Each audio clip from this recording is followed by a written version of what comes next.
Now let's get into this week's scores. Oklahoma 4A3 last week. We saw Catoosa at McLean. McLean just cleaning the clock at 46-10. That was a very fast McLean team. Sky took it Wagner. Wagner for 60-13. Not much to say about that one. Wagner just keeps rolling. Cushing and Miami. Good matchup here for the first conference. It's 40-28. Miami, they're just falling a little short. They could get it back in the rest of the season here. And then Oologah at Cleveland. Cleveland not getting the victory here as Oologah 55-21. Now let's go ahead and take a look at those standings. Week 1 here, as you can see, half and half is 1-0 and the other half is 0-1. You can clearly see that this is a really tough conference. Cleveland, of course, being the only one that has only one win. Sky took Miami coming in at 2-2. Catoosa at 2-2. Cushing at 3-1. As you can see the rest of those. Let's go into this week's matchups here. Catoosa at Cushing. Wagner at Oologah. Oologah at Miami, apparently. There's going to be twice Miami at Sky took. We'll get that one corrected. Let's go on out to the 4A1 in Arkansas. Last week, Ozarks really came away with this one, 50-14. Elkins again improves. They are probably going to be they're going to be undefeated this year at 41-20. Gentry at Huntsville. Gentry getting their mojo back. And then Lincoln at Green Forest.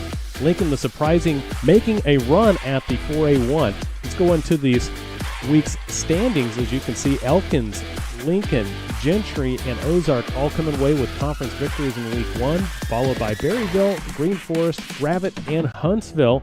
Let's go ahead and get into the matchups this week. Berryville at Gentry, Huntsville at Elkins, Gravette at Lincoln. That should be a good game. And Green Forest at Ozark. Moving right along to the Arkansas 5A West. Last week scored Alma at Clarksville.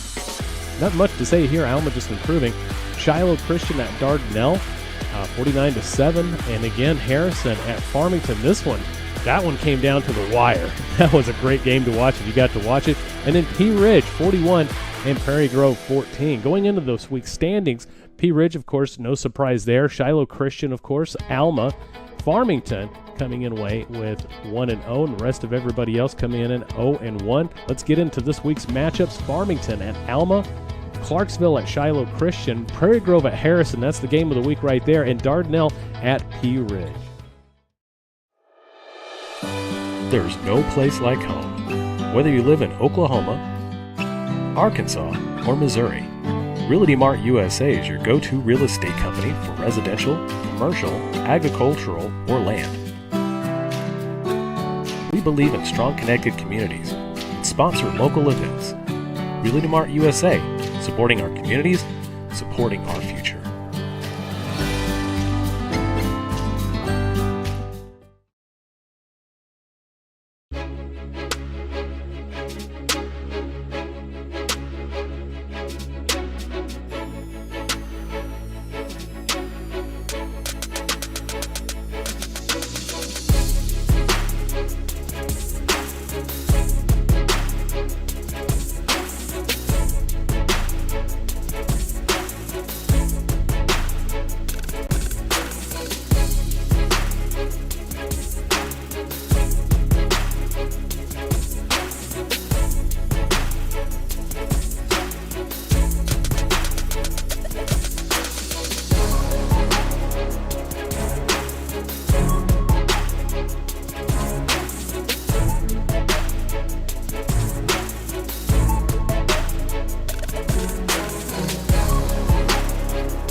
Located in downtown Prairie Grove, Prairie Grove Auto and Farm Supply has been serving the community since 1983. They carry a large selection of inventory to keep your automobiles and farm equipment running smoothly year after year. As a local, family-owned auto parts store, they are thankful to this community for 40 great years and look forward to serving you for 40 more. Go Tigers! And welcome back to the Roundtable. I'm your host, Chris Dotson. Right next to me, our own Zach Arntz from Ruskin and Zach on ESPN Radio 99.5 in Northwest Arkansas, and the voice of the Springdale Bulldogs. And also Stephen Blackston, lead play-by-play here in the Southern Sports Network. Gentlemen, how was your week? For me, it was great. Springdale got a big win over Rogers Heritage, started the week 1-0, and it's always nice to start conference season 1-0. Got a tough test this week with Bentonville West. Yeah, for sure. Wasn't too bad. Oh, yeah, it wasn't too bad either. On my end, we did our first ever broadcast in Huntsville. It was cool to be out there. They had a helicopter land at midfield before the game started and did a game ball delivery, so that was something you don't see every day, I suppose. For sure, and you had a heck of a time getting the broadcast going. A miracle in Huntsville, as you like to call it. We finally had some technical issues and be able to ready to go. So this week's topic, in your opinion, and I'm kind of torn on this one myself when I saw the topic instantly, because as a player, but as a fan, two different avenues. What's a better playing surface, natural turf grass field or the artificial new turf? What do you think, Stephen? Yeah, it's a really interesting topic. For me, I do think that turf is kind of it's the field of the future, kind of like, Dippin' Dots, the ice cream of the future, I guess.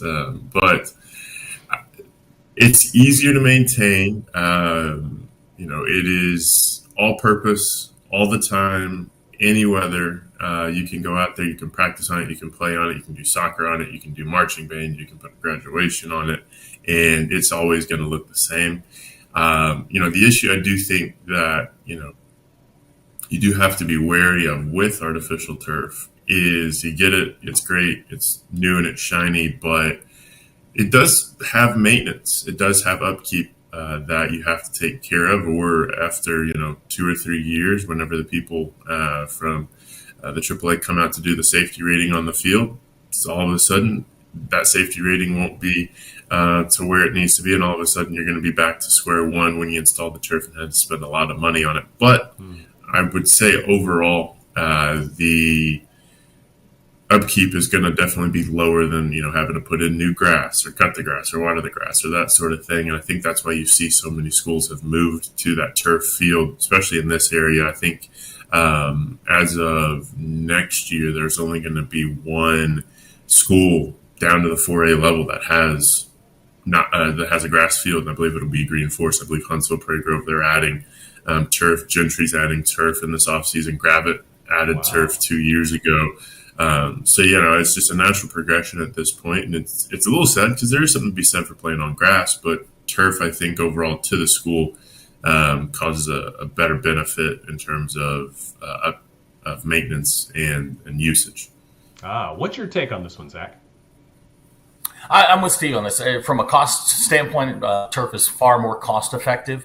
It is, as Steve said, multi-use. You can play soccer on it. You're not going to tear it up. You don't have to put in water systems to keep it alive during the off season.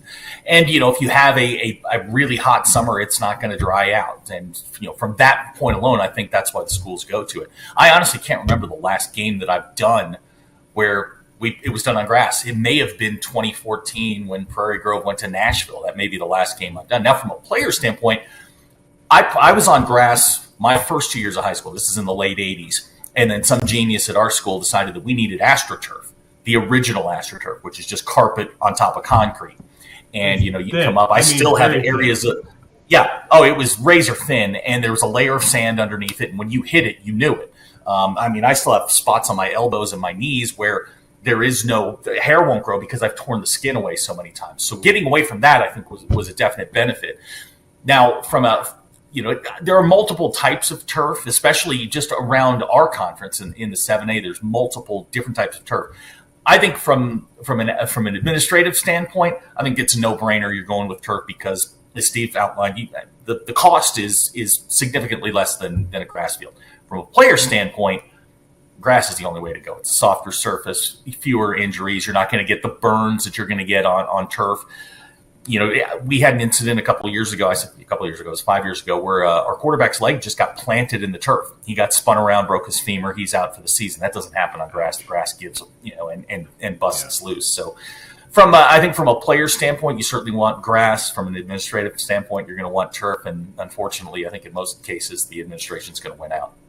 9 times out of 10 for sure, and they're the ones footing the bill. So as a player myself, I'm with you on that one, because especially on the line, there's give and there's take, which you can have an advantage on the new artificial turf to be able to get your footing in a little bit. But if you don't have any give, and if you're going down really hard, that is going to cause problems in the joints. You can have a broken femur, like you say. There's all sorts of medical issues that can come from that. It looks great, though.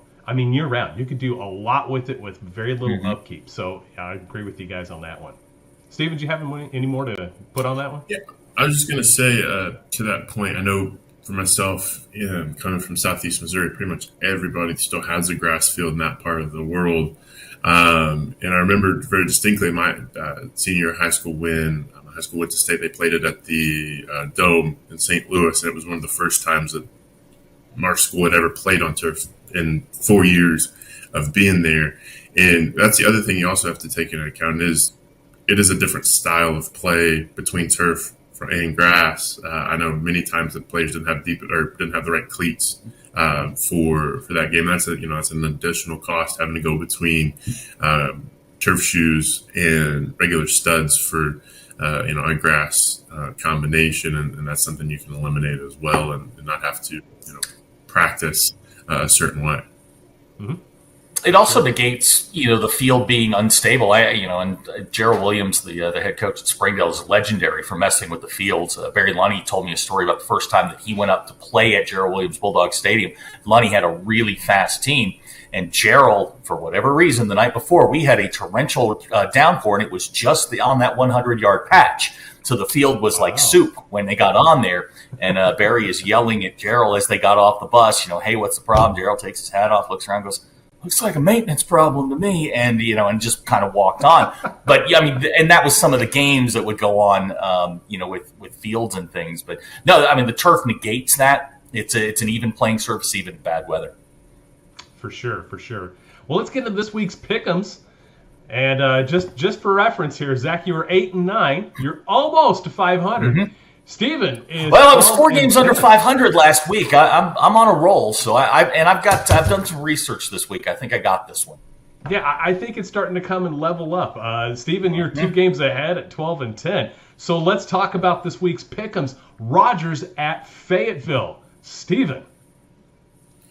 Yeah, so this is a game. If you told me to pick, 4 years ago, 3 years ago, I'd have looked at you, said Fayetteville all day long and twice on Sunday.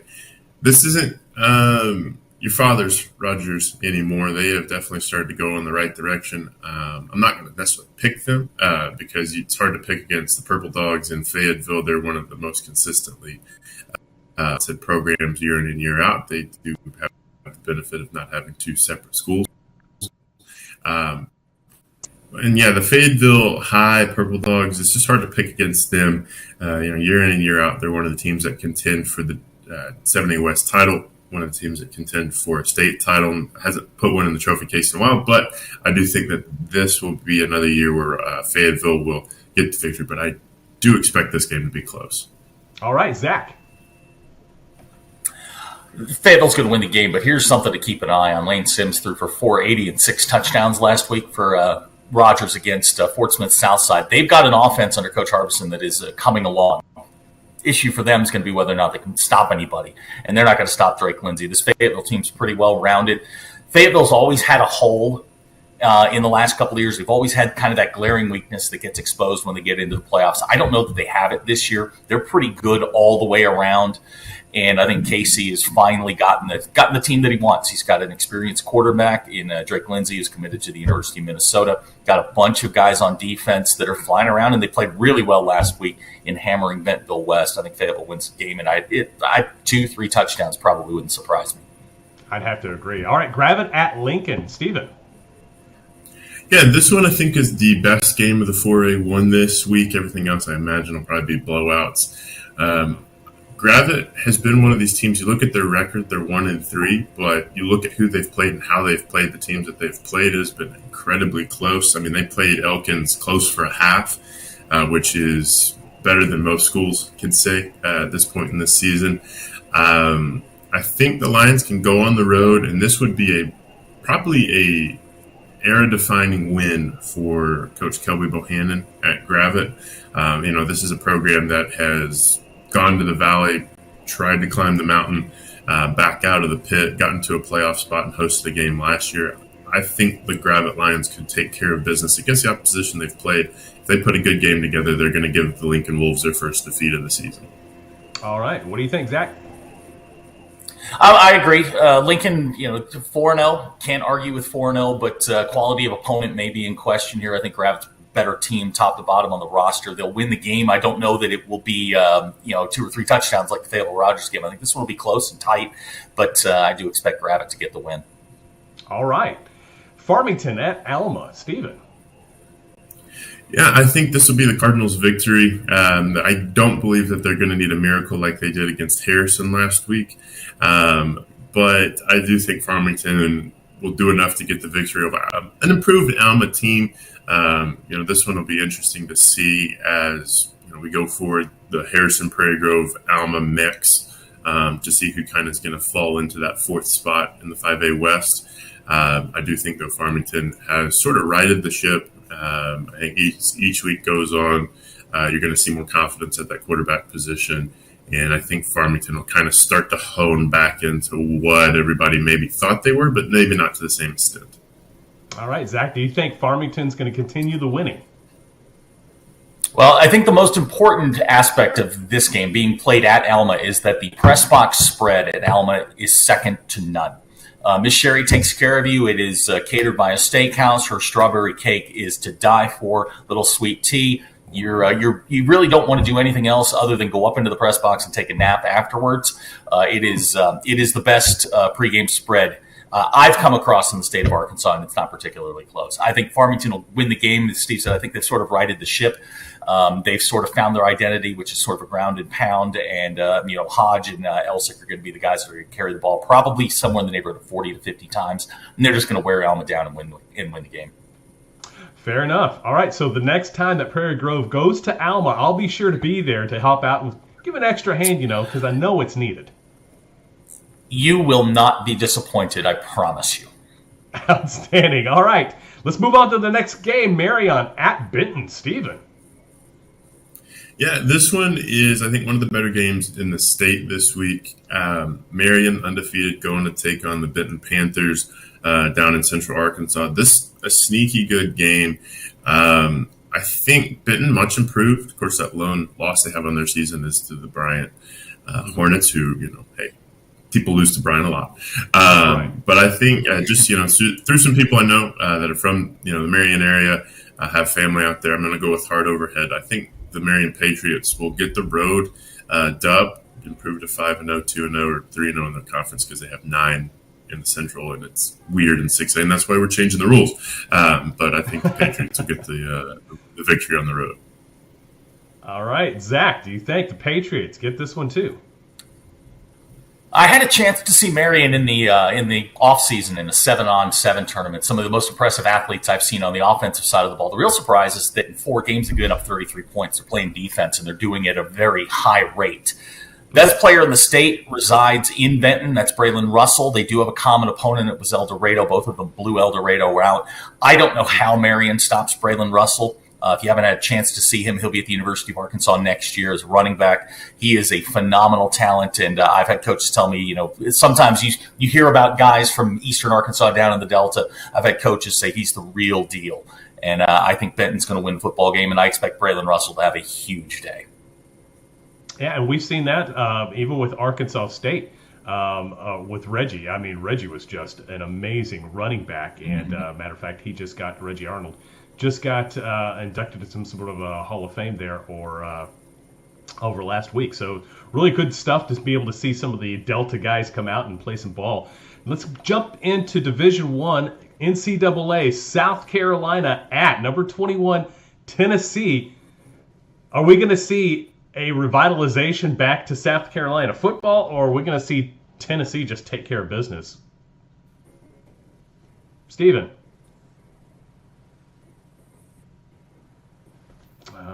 This again. The game last year for Tennessee that hey, you froze up for a minute. Fell apart. Let's start all over. You go ahead and just start bringing it in. And 3, 2, 1. Well, this is the game last year for Tennessee that it all fell apart. This was the get over this hurdle, get into the postseason, and it's party like it's 1998. I think that Tennessee, Josh Heupel, Joe Milton, this entire football team has been thinking about this game for 365 days. I think they're going to be able to take care of business at home against the Gamecocks. I think Spencer Radler, Shane Beamer, South Carolina, what they've done has been good in the first couple of years of Beamer ball in Columbia. I just don't think they're quite to the level where they thought they were going to be this year. I think Tennessee will win. I don't think Tennessee is going to try and keep it close either. I think they're just going to pound it against the Gamecocks and try and right the ship after that loss earlier in the season to Florida and avenge this loss from a year ago in Columbia. All right, Zach, do you think we're going to see a bunch of oranges on the field again and all sorts of mayhem like we saw last year, or do you think Tennessee's going to bounce back?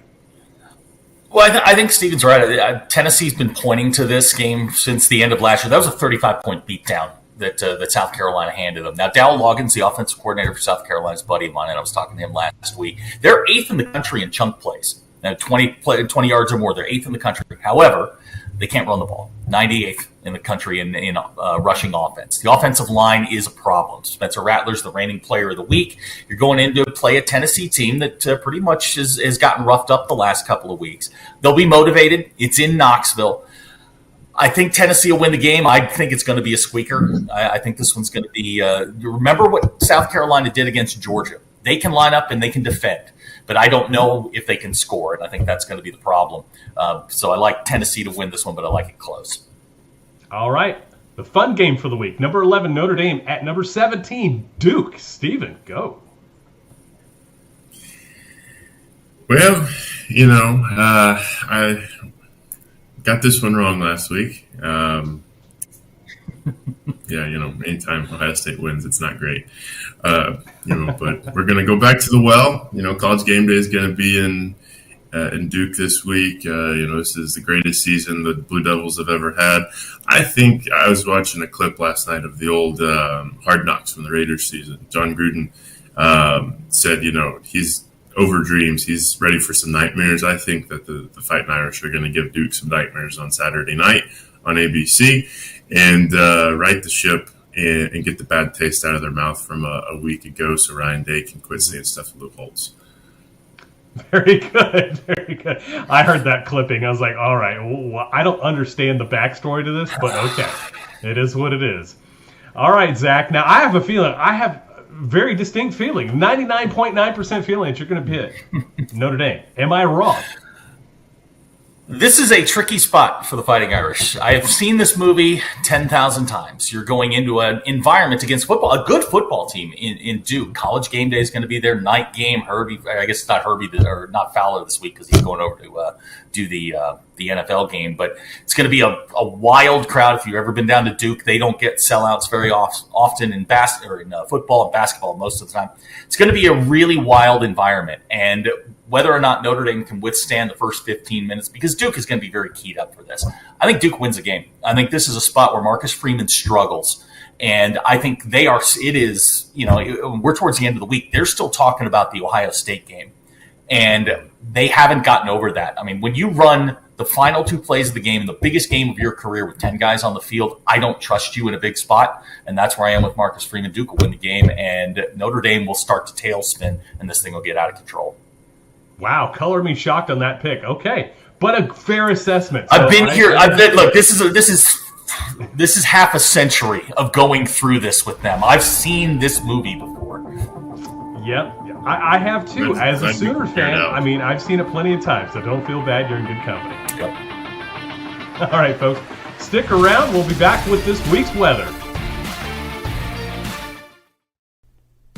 It is Friday once again across the region, and that means high school football is kicking off once again tonight. We have a couple of exciting games to highlight across the region, so make sure that you're staying tuned if you're a viewer for these games to know how to prepare for game time weather-wise. So the games that we're highlighting for tonight are Prairie Grove at Harrison and Green Forest at Ozarks. Two exciting games you won't want to miss, so make sure that you're staying tuned to the Southern Sports Network for those updates on these games. Otherwise, for the forecast, we're talking beautiful skies. We have high pressure settling in, which means it's going to be fully sunny skies, maybe a couple of clouds here and there, but no weather complications like what we saw last week with the off and on rain chances. Beautiful evening for football. Lower 80s to start off, and then we're going to be in the lower 70s by game's end. So taking a quick look at the more localized forecast for both of these games, they're relatively similar forecast-wise.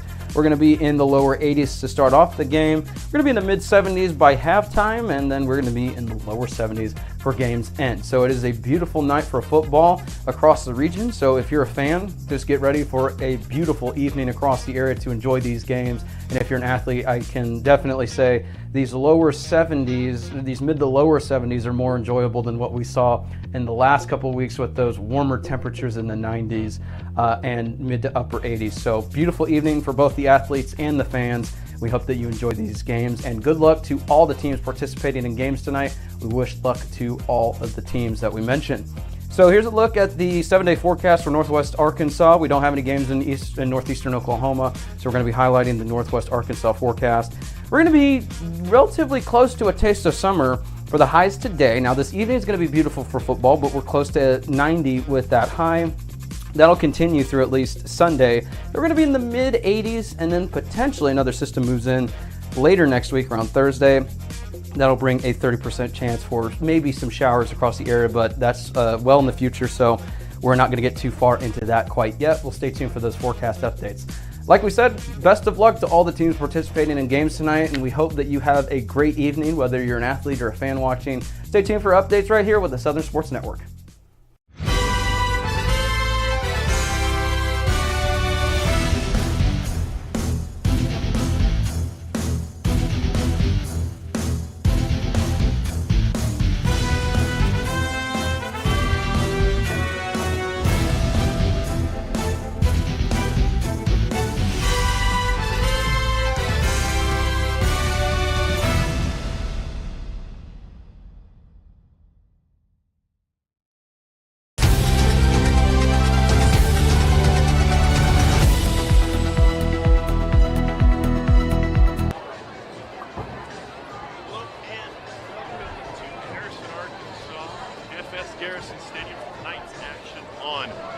Tigers Online and the Southern Sports Network. Your Prairie Grove Tigers taking on the Harrison Goblins. Stephen Blackiston alongside. No, I am not Lynn Gregson, but alongside, and have fun differentiating the voices. Ryan Cook with me tonight, trusty partner in crime for this, the only fourth meeting between these two schools since 2000. Yeah, it's kind of funny that, Harrison's pretty close. It's only 2 hours, but we've not a lot of interaction. Once they started mixing 4A, 5A, we started getting them in the other sports. Well, now we move up to 5A, and now we're going to play, last year and this year are 2 games, and then we'll move back down. Don't know if we'll continue to schedule, but I can see that relationship being there now. Yeah, it certainly should be exciting. Was looking at the record since 2000. This is a 1-1-1 record. Last time before these set of home and away in 2022 and 2023, which we find ourselves in, have to go all the way back nearly 20 years ago, 2003. Harrison got the victory 31-12 right here at Harrison at the old stadium, which I know, Ryan, you are familiar with. And then in 2002, a 14-14 tie, back when you could tie. That's crazy. That's I don't even remember that. That'll tell you what. Of course, I was in college probably around that ballpark, so that's why. But we're running out in the all whites tonight. They have a brand new facility over there. That's an addition. So they have the new football field. I think that was in the middle 2000, that first decade there. Then they added the indoor. They've added a track. Now they've added visitor concessions, restrooms, and locker rooms for visitors over there. And I don't remember if that was a donor deal or if that was a part of a millage or something, but I know there's several schools kind of doing that now that they have the multi-purpose stuff with soccer. They'll do that as their soccer locker rooms when no one's here, and then visitor locker rooms when you're having a football game.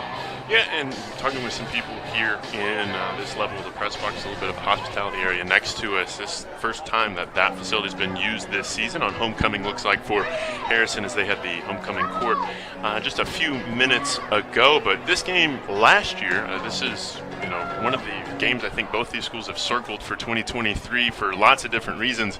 But last year, this was the amazing game. Goes down to the flea flicker touchdown at the end that Prairie Grove wins 46-40 to sort of catapult that season into the playoffs last year. They kind of said we're here. We're in the 5A and we can compete because, everybody didn't really know what you were getting with Prairie Grove. We had a strong senior class.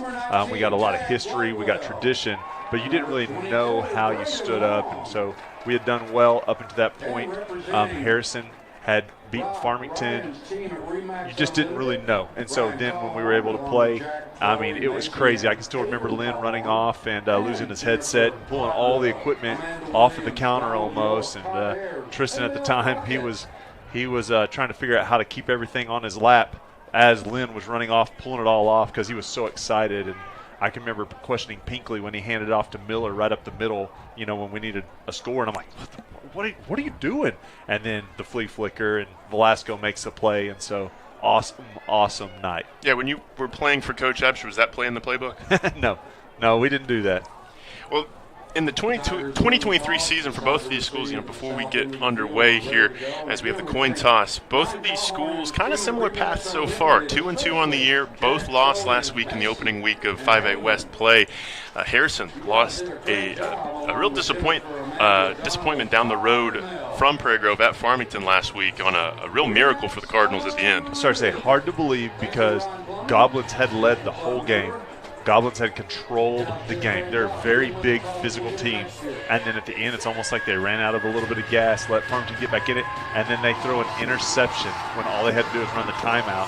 But they get into a third and long, and so they throw the ball and throw an interception. Farmington returns it to about the 20, and then able to capitalize and win the game. And, of course, last week, the defeat for the Tigers, 41-14, against the Blackhawks, as Prairie Grove will run out onto the field like we mentioned in the all-white uniforms tonight. Ryan, for the Tigers this evening to come away with the victory, what do they have to do different than they did against Pea Ridge a week ago? Well, we got to be physical, and that's something I think that we missed out. We let Pea Ridge be more physical than us, and that's something that's going to have to change. I think another big boost for us, another thing not to do, turn the ball over. We had way too many missed opportunities. We had way too many mistakes, penalties, fumbles, interceptions. That we don't have the room for that in our ball game right now. But the other thing, number 11 was back on the field a minute ago as one of the captains, and that's a huge shot in the arm for us as far as just a playmaker, a defensive person, but also the leadership. You know, with Miller, last year we always had a guy we knew we could take it to the house. We always believed we could come back. I think that's what kept us in the Harrison game last year, is knowing we had the guys to come back. We had some home run hitters. It's not that we didn't have it without Hubs, it's that we may not have believed it. And I think with Hubs in, we all believe we could score on any play. And so I think hopefully we see a different mindset tonight. Well, it looks like everybody lined up, ready to go. Like we mentioned, Prairie Grove in the all-white uniforms, black numerals, and black helmets. Harrison in their traditional blue and white and gold domes. Out to kick for the Goblins going to be Brody Burge. As we're underway for Realty Mart Southern Football Friday night on PG Tigers Online, and the Tigers will get the ball first. I think that's Edwards right there with the ball. Yeah, good starting field position for Prairie Grove. Going to start at their own 20, and like you mentioned, we'll see with Connor Hubs potentially back into this game. Looks like, yes, he comes out for this first possession. See if this offense looks a little different than a week ago. And you wonder how viable he is. I mean, he did dislocate his finger and fracture it in 2 places. He will probably have a significant type prosthetic or something, you know, protecting that finger. Dude's got an opportunity to play college ball, baseball, and it's on his throwing hand, so you got to be careful with him. I mean, the future is more important, but at the same time, you can't keep him off the field for long. Certainly can't. Going to be an empty end. Hub's going to go in motion. He'll get the ball in the first play of the game, and looks like there's no rust there. It's a steady pickup on 1st and 10. Be careful. What? We're not going to take it easy. We're not going to ease him back in. Yeah, it looks like it's just going to be a baptism by fire. Going to be 2nd and short for Prairie Grove. And, you know, I think, Ryan, this is what we saw last week. Translating to this week, have to stay on schedule early in this game and be physical early. For sure. 8 yards on 1st down. You're ahead of the game. Tigers going to go back to the ground. A little dive up the middle, about a yard pickup or so for Prairie Grove. You know, and I think that right there was that Kel Bray, number 23. And so you're going to see a heavy dose of him here in the first half. Sims, you know, exited the game with the 2 penalties on 1 play there, personal foul-wise, and so he may have to set a little bit this week. We wait for the play on 3rd down. Something noticed from the film a week ago of Farmington. Harrison does like to go to a 3-front, 3 technique light line as linebackers will shift towards that line. Handoff on the end around. Near 1st down yardage. Good job by Jace. Yeah, Jace Edwards picks it up. Looks like tackle that time by number 39 for the Goblins. He said Caleb Long. Yep, Caleb Long. Junior.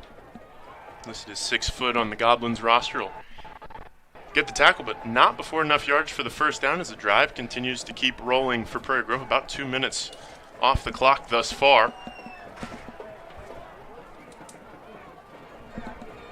Hubs in motion. They're going to get him out wide right there. But just going to be a simple end around. Edwards will get to his own 35-yard line. I might give him the 36, pick up of a couple. You know, and the thing with Hubs is that he's going to be a decoy a lot tonight because most people know that's who we're going to. And so, you know, if he's out there, they have to pay special attention to him. If they're not dedicating one guy, they're at least dedicating a safety over the top, kind of eyeballing him. It's kind of like having a mobile quarterback. You've always got that guy kind of spying. With Hubs, you've always got a guy kind of spying where he's at, what he's doing. Exactly. Yeah, going to have to account for 11 in white. Empty backfield. 2nd and 8. Vance going to send Hubs in motion. A weird snap there. We'll have a flag on the play. I believe that one going to be on the black and gold. False start. I see someone slapping their helmet, but I didn't see it on the field. But,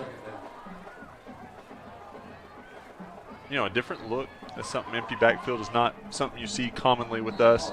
Now, we will send that up back in motion a lot, and so that kind of puts a guy back in the backfield for kind of a quick end around, but or a sweep for us.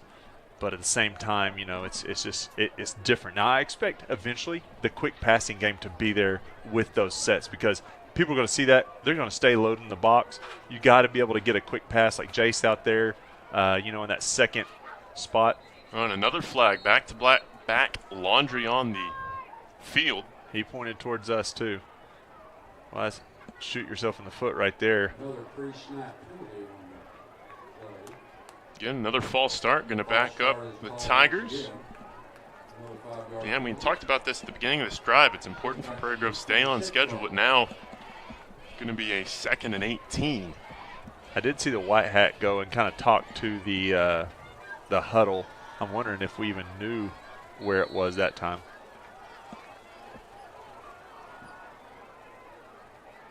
Quick pass, like you mentioned, Ryan, incomplete, intended for Edwards. It was a little bit behind Edwards. It almost, almost looked like it was going to the split end. So, which Vance doesn't want to throw it down the field unless it's going to be something where we know we're going to slant in. Because if not, you're risking that pick 6. So, that's a safe place to put it. You just hope to execute just a hair better there.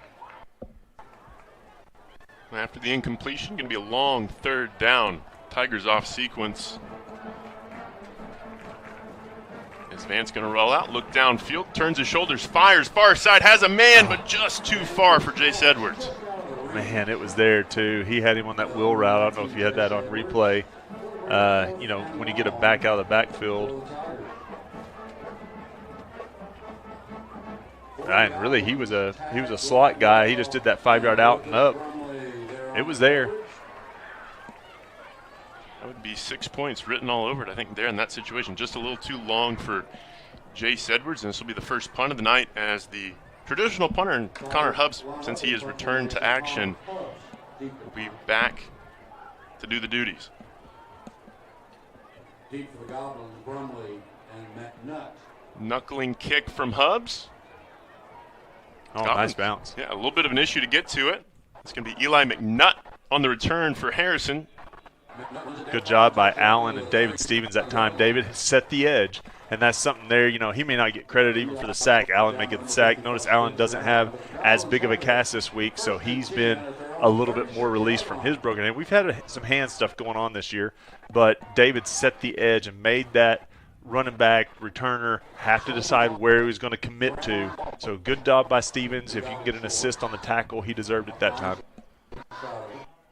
This is something we'll see sparingly as Harrison will get underway. Working from the shotgun, traditionally like to be an under center power football team. Still can run out of this formation, and they will on 1st down.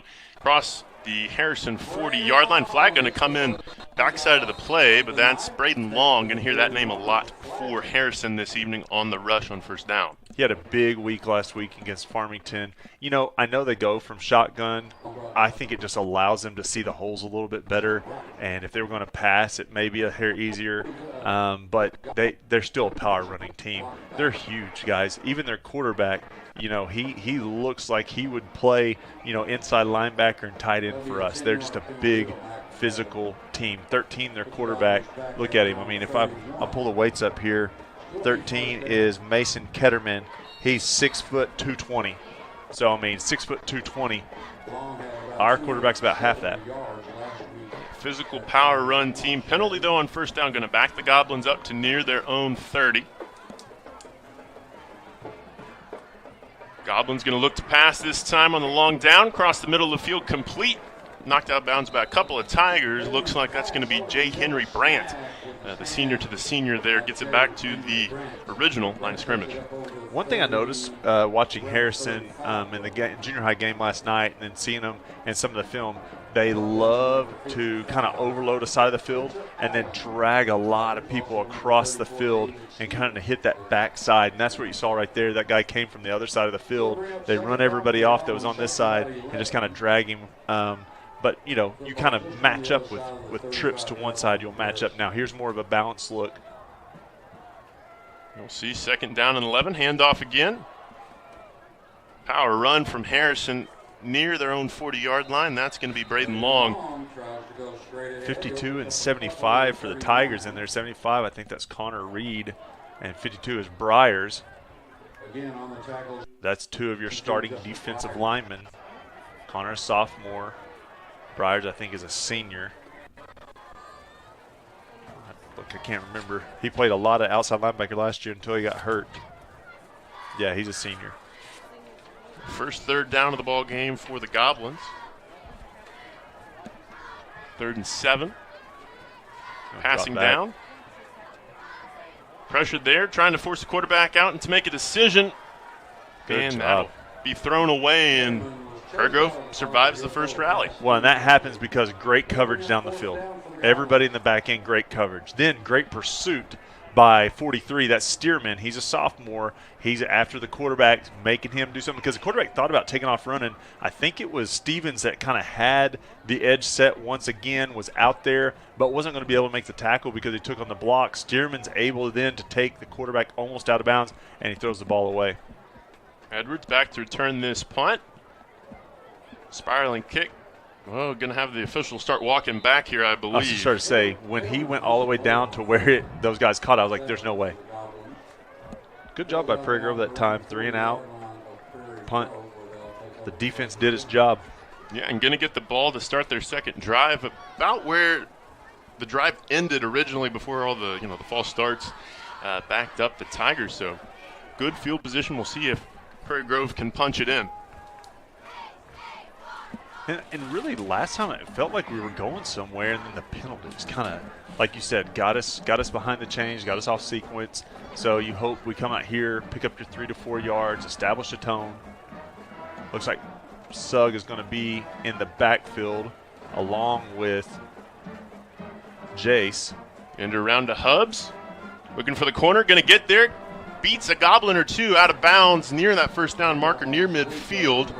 We'll see where they spot the football right at the 50-yard line. Well, definitely don't go off the guy on this near side because he's just standing in the middle. It's a guy on the far side. I think you said last week high school officials, they just try to find a line. I believe that's what you said. A lot of times it seems like it. I don't know if there's a flag on the field. They're talking a lot at midfield. There's something, it looks like right above the head of the Goblin. There's a flag down. Yep. No flag on the play, though. We'll wave it off, and will be about a 2nd and 1 for the Tigers. That'll get you on schedule right there. One thing I noticed last week with Farmington and Harrison, very physical line play. Really, you could have called holding on every down. There was guys being tackled every play, jerseys grabbed, but it was a ground and pound type game. Like, it was a very physical game. I wonder what this will look like here because we like to be physical, but we also like to hit the edges. Edwards in motion. Going to be a dive across the middle, across the 40, and in the Goblin territory for the first time tonight are the Tigers. That's going to be your trap look right there where, everybody thinks it's going to the outside. We kind of squirt or squeak a guy up the middle. Yeah, Sugg with the carry that time, got the motion, got the fool the Harrison defense. And this is the first time tonight. Prairie Grove in opponent territory. Here and halfway to go first quarter. Going a 1-over formation. And there is a crease. Block set on the far side. 20-yard line. 10.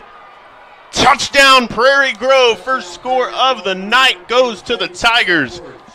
As the signal comes in, a 30-yard scamper or so for Prairie Grove to put them on the board first. Wow, and just if you look at that play right there, it looks like we're running like a 39 sweep. We're in an over formation, but Jace makes a cutback. And I don't know if that's the way it's designed there, but that's the way Harrison over-pursued maybe. And that cutback really paved the way for Jace. There's one block that needed to happen on that side, and that was Moss, a sophomore. He gets it, doesn't get the penalty, and to the house, 39 yards, Edwards for the score. As Lynn would say, give him 6, and thank you to PG Telco for donating for each touchdown. Well, Tigers going to go for 2 with this early venture of the ball game. Hubbs in motion. Quick pitch out. Looking for the end zone. Not going to get there that time is Elijah Sugg. About halfway through the first quarter. We'll pause here on PG Tigers Online. Prairie Grove leading 6-0 halfway through the first. One reason we chose PGCC is the childcare. The first time we walked in the doors, we knew it was the right place. We knew our children would be taken care of, they were organized, there were safety protocols, and we could go in and enjoy service. So as parents, we knew it was the right choice, and we know that Manny and Cruz enjoy it. Please join us for one of our Sunday morning services at 9 or 10:30. You're always welcome at PGC.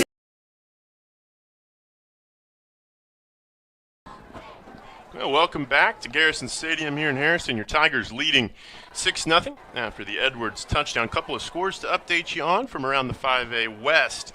Shiloh Christian, unsurprisingly, have struck first against Clarksville at home, and a score that might surprise some at home. Airedale's up 7-0 in the first quarter as Farmington makes the trip down to the River Valley this evening. You know, Alma's another one of those schools, like I was saying with P. Ridge, who were on the outside looking in last year, but they've got the size, they've got talent, they might be a little bit younger, and they're looking for that opportunity to kind of squeak into that four and be in that conversation. We were in it, and then I feel like last week P. Ridge said, no, we're in it, y'all are on the outside looking in now. And that's just the overreaction to week one football. Today will be the answer. Back underway, Harrison going to get a second crack at the football. Goblins out across their own 30. Still looking to be brought down is Eli McNutt, still going. My goodness. It took 11 Tigers to take him down that time. He gets all the way up to the 38, 39-yard line. That'll be their best field position of the night. McNutt showing off the elusiveness. Will send Harrison's offense back out on the field after the 3-and-out last time. You know, and he's a slender guy. He's 6'3", 200, but he ran pretty powerful that time. And that's saying something for this Harrison team to say he's slender. Ketterman going to work from the shotgun, handoff. Pulled it out at the last second. No, excuse me, it's still going out there. Him. Flag will come in far side. 2 flags will come in. If you look at the replay right there, Allen was there. I mean, he had him. He's probably getting used to having 2 hands again. But if you look, he blitzes off the edge, and there it is. And that may have been Froud. I don't know. That may be 56 instead of 55. That may have been Froud. Again, Ryan, looks like penalties on first down. Going to back the Goblins up, get them off sequence. Well, I'll let them. As long as they're the ones being undisciplined and it's not us, I'm good with it. Can definitely will take that. 10-yard penalty, 1st and 20. They're going to be snapping this one from 4-12. 2 receivers, near side for Harrison. Quarterback's going to keep. Ketterman calls his own number and picks up about 10. Trying to look to see some of the guys there on the tackle. I saw Asher Lynn in pursuit. Maybe even Ty Slaughter there for a second. It certainly is one thing you're not used to at this level. You're very far away from the field at the commentary position here at Garrison Stadium. Beautiful facility. Nice. Don't get us wrong, but definitely very far away. Well, we can't open the window and kind of hear the parents getting mad. Pass. Harrison looking to a shot. Wobbly duck. That one had a chance of being intercepted, but yeah, and some people will say, well, that's not fair because he couldn't come back to the ball, but you gotta let defense play. I mean, you can't expect him to get out of the way when you turn around and come straight back. Severely overthrown that time. A lot of pressure. It was a clean pocket for a minute, but there was people closing in. Yeah, Bashir's on the coverage for Prairie Grove, and again, we'll find Harrison in a long 3rd down situation. This is not the spot we talked about in the open, not the spot that Harrison wants to be in. They want to run the football just like Prairie Grove. As the Goblins continue to be off sequence, Ketterman going to set the screen and dropped. Be 4th down for Harrison. As that one just plain dropped by the receiver. I start to say, the pass is a little low. You're running to the inside. You know you hear footsteps. And that it's a tough catch anyways, but it did hit you in the hands. Here's the replay. You'll see they set up that screen to the far side, and then they come back just a little low. If he has that up about a foot higher, you know, I'm sure that receiver has a much better chance at making that play. Harrison does have that in the playbook, though. They do a lot of those delay screens and drag people across formations, and so it's really effective for especially an aggressive defense. Oh, it's going to be a fake punt. Nobody stayed home. Oh, here comes some help from Prairie Grove. He didn't make it.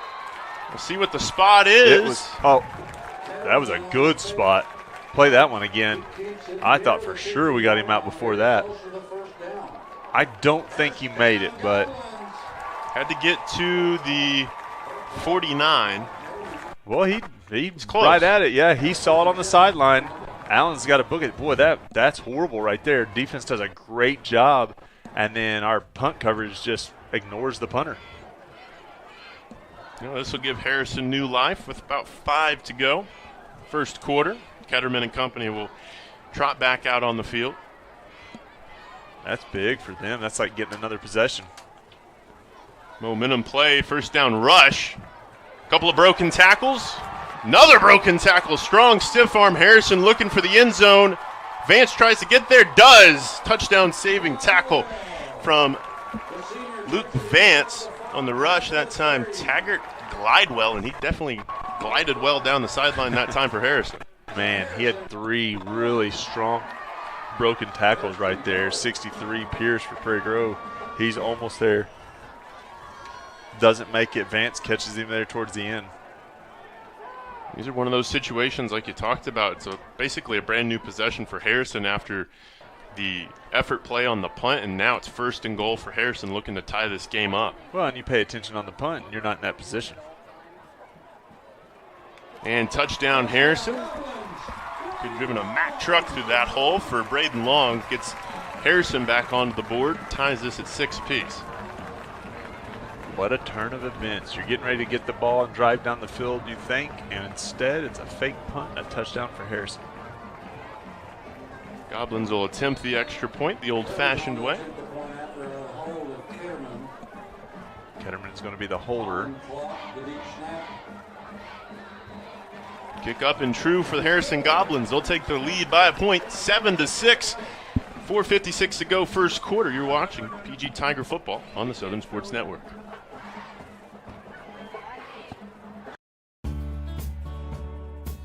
Located in downtown Prairie Grove, Prairie Grove Auto and Farm Supply has been serving the community since 1983. They carry a large selection of inventory to keep your automobiles and farm equipment running smoothly year after year. As a local, family-owned auto parts store, they are thankful to this community for 40 great years and look forward to serving you for 40 more. Go Tigers! Welcome back to Garrison Stadium in Harrison, Arkansas. This is the first trip to Harrison for Prairie Grove since 2003, 20 years to the season. Another score from the 5A West. P. Rid, the Blackhawks, up 7-0 early on the Sand Lizards of Dardanelle. Shiloh Christian doing what Shiloh does, 22-0 first quarter over the Clarksville Panthers, who are looking to win a game for the first time in 2 seasons. Oh, you got to throw that in there, don't you? Yeah. That'll be next week's opponent for Prairie Grove as well on homecoming. We're back underway here in Harrison. Deep kick. Going to return from Prairie Grove's own 5-yard line. Edwards trying to make a couple of people miss. Still not down, trying to get to the 25. Loses the football. Scrum on the field. Harrison believes they have it. When you talk about mistakes, we give up a fake punt and we fumble a kickoff. Those are the kind of mistakes you cannot make and win a football game. You see on the replay, Edwards tries to cut. Just a great job by Harrison, the guy in pursuit. Edwards had him beat, but he catches up and just swings the hammer. And out she comes. Be an immediate red zone possession for Harrison as they look to extend the lead. With roughly 5 minutes to go, first quarter. Ouch. Ketterman and Long in the backfield. Going to send Glidewell in motion. Ball going to go to Glidewell. Tries to make a couple of Tigers miss. He'll fall down inside the Prairie Grove 19. And bring up 2nd and short for the Goblins. Still that fake punt. Dang it. Such a game changer. You can't sit and dwell on it. Like, you got to pick yourself up. But I'm like, we're not in this situation. Same thing as last week. We missed an interception opportunity, and then all of a sudden Pea Ridge scores. Second down rush. This one going in the hands of Long, looking for the edge. He'll get down inside the Prairie Grove 10 to about the 9. It'll be first and goal. And quickly. Laundry. There was a kind of a crackback block or a hold or a block in the back or something. I saw Braxton go down. They threw the flag right where he was at. Yeah, going to be a hold on Harrison. That's the thing, Ryan, so far in this ball game. The penalties, that has been the big difference maker against Harrison. They've had, of course, the momentum plays with the fake punt and this fumble, but the penalties have kept Harrison from really pulling away early on in this ball game. And I noticed that in the Farmington game. It's not that they're undisciplined. It's almost that they're ultra aggressive. And, the officials call it much closer now for player safety. And so it works almost at a disadvantage. Wait to the last second. The quarterback got the sack. He tripped the running back. He held on, if you can replay that one, he held the fake so long. The running back's trying to figure out, do I take it, do I not? Am I get out of the way? And by the time they decided what to do, quarterback tripped him. Yeah, that's going to be one on film study day. They're just going to run that back a couple of times. That is not how to run the read option. Yeah, there's no turf monster on that. That was Ketterman. It brings up another third down and long for the Goblins. A couple of substitutions into the ball game. Eli McNutt, the sophomore, will flank Ketterman and Long. We'll go out in the pattern. In motion. Ketterman going to take a shot for the end zone. Touchdown, Harrison. It was the man in motion. Eli McNutt slipped behind the Prairie Grove defense, and that's 6 points on the board for the Goblins. How? I don't understand. That was passed all the way. I think our defensive backs knew who was on that side. You can't let that guy get behind you. I don't know what coverage we were in right there, but you just can't let that guy get behind you like that. He was wide open. Wait the extra point. It's up. And good for Harrison. And quickly, 14 unanswered for the Goblins. 3:16 to go first quarter. More Prairie Grove Tiger football when we return. Zing Broadband is a proud sponsor of area schools and is excited to offer incredible fast internet speeds. Our students can focus on what really matters, knowing that Zing Broadband can keep up with them. We recognize the hard work and dedication of our students and athletes, and we've built a network to deliver their demand. Zing Broadband proudly serves our local communities and supports all their endeavors. Well, welcome back to Garrison Stadium, Harrison, Arkansas. Tigers fans, there's more Prairie Grove content than ever. Join PG Tigers Online and the Southern Sports Network as the 19th ranked volleyball Tigers will take the court this year. Black and Gold are going to be back in action right here on PG Tigers Online and the Southern Sports Network. October 5th, mark your calendars. If you can't go to the game, we'll have it for you as an instant classic between the number 11 Shiloh Saints and your 19th ranked Prairie Grove Tigers will be coming to town. That one should be an absolute dandy if you can make it. I started to say the gyms, the way it'll be inside the volleyball gym will be awesome that night for sure. Yeah, the atmosphere will be electric. This time, two hands on the football for Prairie Grove as they'll trot back out for the first time in a while. Yeah, Jace ain't giving it up that time. Now, we didn't get near the yardage we were getting the last time. I think one of the reasons he got a little careless with it is the fact that he was open. There was open field. He's getting ready to make a cut and didn't realize there was a guy behind him. Well, the clock is continuing to roll. Well, they finally stopped at 2:47. They let about 5-10 seconds run off. Hub's going to get it on the end around. Across his own 20, near his own 25. As that play has shown some promise thus far tonight. Got the touchdown off of it earlier, and Hubs continues to do what he does best on that motion play. And, what Jace did is he ended up finding a cutback lane and just cut all the way across the grain. Hubs is just trying to get up field and get positive yards there. And so you hope maybe there's another opportunity where there's a cutback lane for him. Going to go the other way this time. Not as much there. Not as much that time. Baylor, Kissinger for Prairie Grove. Kind of going the wrong way that way. A little bit of contact kind of blew that play up before it got going, and big third down on the way, 2 minutes to go in this first quarter, trying to get the momentum back on Prairie Grove's side. Yeah, you just want to kind of stop the bleeding, put together a good run, get some points. You know, we're in a 3rd and short here. I see that they're kind of making some changes in the backfield.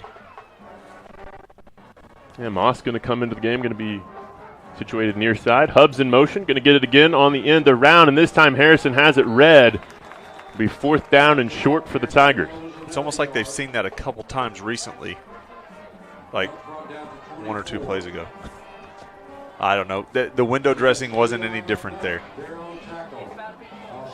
We'll bring in the punt team, and that will not get momentum going our way.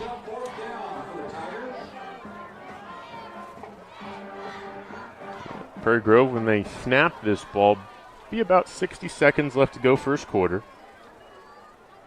as it's been 14 unanswered for Harrison. Prairie Grove went down the field, scored first, but it's been Goblins football since the fake punt, because the defense did great before that. Fair catch, and Harrison going to get the ball at their own 45 with 48 seconds to go. That time on the return, Lucas Brumley, the sophomore, out there on punt coverage. All right, defense, step back up. I know it's tough. I know you gave up 6. Then the offense put you in a tough spot with the kickoff return. I say offense to special teams, and it was a tough spot again. Stop the bleeding. Get a stop. Let us go into halftime, 14-6. Harrison gets the ball back to start the second half, but get a stop here, get a stop when we come back, and let us go punch it in. And it's a ball game. It doesn't have to get out of hand yet. This will be a key drive for momentum. Ketterman going to drop back to pass. Flag on the play already. Finds a hole in the zone. And into Prairie Grove territory will be John Bartlett, the junior, at the completion. Alex Absher, Luke Vance, and David Stevens on the tackle that time for the Tigers. It looked probably like a hold with where it was at, the ball thrown at, or the flag thrown at. Like I said, Harrison's very physical blockers. And it was almost an immediate flag as well. That, normally it takes a little bit of time for the hold to develop, but right at the snap of the ball, going to back Harrison up. They called it a legal shift. So not what I thought it was, but we'll take it. Again, negative play for the Goblins. That's been one of the things that's kept Prairie Grove in the game thus far. Ketterman, unfazed, going to pass again, a whistle. We're going to take a timeout, I think. Yeah, it looks like indeed Prairie Grove will take their first timeout. We'll take it with them. You're watching Prairie Grove football on the Southern Sports Network.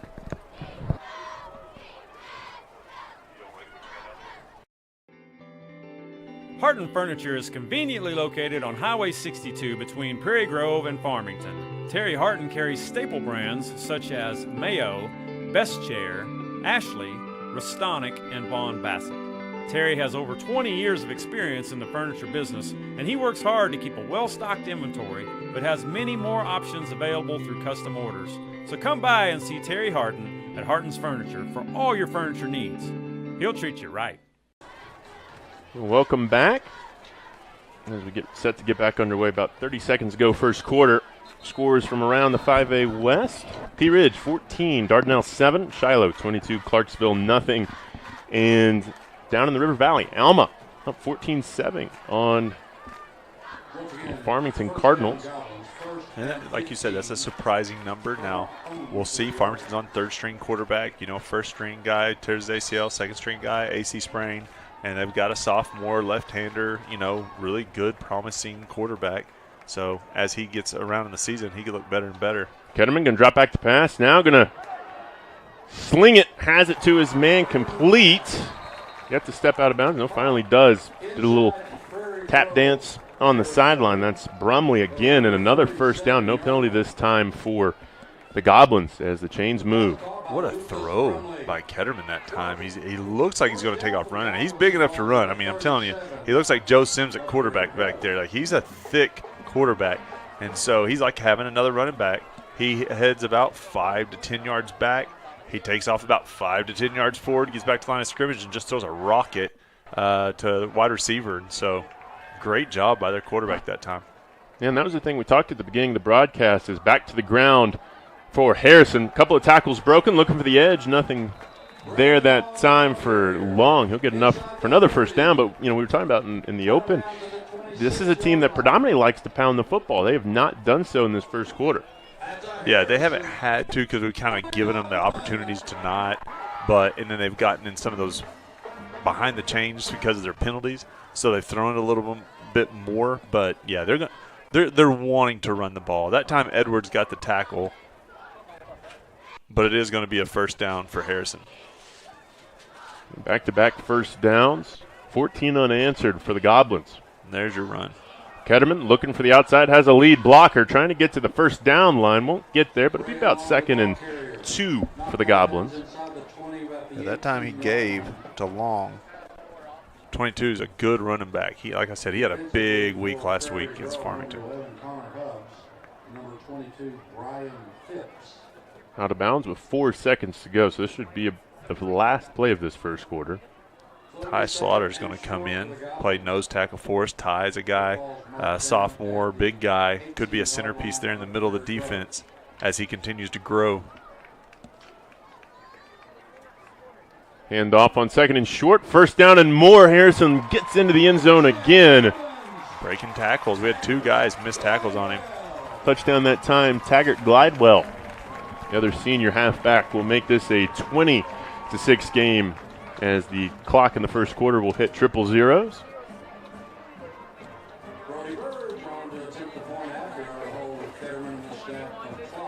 As McNutt will be the kicker. Late sub coming on for Prairie Grove. Just going to be able to get it on. Kicks up.